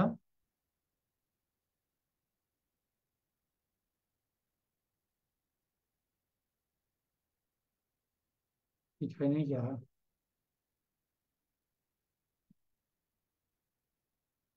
एएमएल एक्टमा भएको संशोधनहरू छ यसमा त है। अघिल्लोचोटि हाम्रो कर्मचारी युनियनकै क्लास हो यो, अघिल्लो वर्षकै क्लास गरे हो यो, त्यही क्लासमै गराएको थियो। यो हजुरले यहीँबाट हेर्न सक्नुहुन्छ है। हामीले यो कृषि विकास ब्याङ्कको संस्थागत संरचनामा के छ, यो लास्ट इयरकै भिडियो हो यो। यहाँ हेर्नुभयो भने ट्याक्कै अब यसमै त्यही भएर अघिल्लो ब्याचमै गरेको भिडियो हो यो, त्यहीँबाट हेर्न सक्नुहुन्छ। त्यही भएर मैले डिस्कस गर्ने गणेश घिमिरे सर पनि यहाँ हुनुहुन्छ है। कृष्ण सर, हजुर सर। यो एकजना साथीले प्रश्न गर्नुभएको छ, दफा 5 को कसुरमा कैद सजायको व्यवस्था के हो सर भनेर। त्यस्तो केही अहिले प्रश्नको उत्तर दिन समय हुन्छ भने थोरै समेट्ने हो कि। दफा 5 को कसुर भन्नुभयो है। हजुर, यो छ त यहाँ है। अन्यको खाताबाट अनधिकृत रूपमा चेक झिक्ने गरियो भने यहाँ दिएको छ, हेर्नु है। दफा 5, 6, 7, 8, 9, 10, 12, 14 यतिमा चाहिँ यो बिगो चाहिँ 10 लाखसम्म छ भने 1 वर्षसम्म कैद हुने होइन। 10 लाखदेखि 50 लाखसम्म छ भने 2 देखि 3 वर्ष कैद हुने। 50 लाखदेखि 1 करोड छ भने यसरी कैद हुने। यही कुराहरू छन्। यो कुरा ऐनमा पनि छँदैछ, हजुरहरूले ऐनबाट पनि हेर्न सक्नुहुन्छ। ब्याङ्किङ कसरी मैले डाउनलोड गर्ने चाहिँ क्या हो।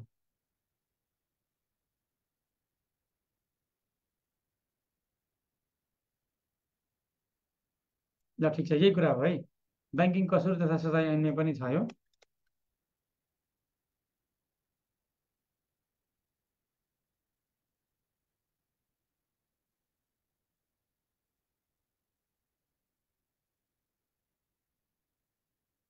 यो ऐनमा पनि ल कमिसनबाट डाउनलोड गर्न सकिहाल्नुहुन्छ। अलिक सरकारी वेबसाइट अलिक स्लो चल्यो है। ठिकै छ ल, मैले अघि हजुरलाई देखाइहालेँ त्यो भेरिफाई पनि गर्नुभयो हुन्छ ऐनबाट। ल सर यति नै हो है, आजलाई यति नै गरौँ। सक्यो सर। हजुर हजुर, धन्यवाद हाम्रो शाखा प्रमुख सिरा ब्याङ्किङका शाखा प्रबन्धकज्यूलाई, कृष्ण निरोला सरलाई। उहाँले आज बाफिया 1/2073 त्यस्तै सम्पत्ति शुद्धिकरण निवारण ऐन 2064 तथा ब्याङ्किङ कसुर र सजाय ऐनमा भएका पछिल्ला संशोधनहरूको बारेमा यो धेरै बृहत कोर्स भए पनि छोटो समयमा राम्रो किसिमले चाहिँ स्पष्ट पारेर आजको कार्यक्रमलाई सकिसक्नु भएको छ।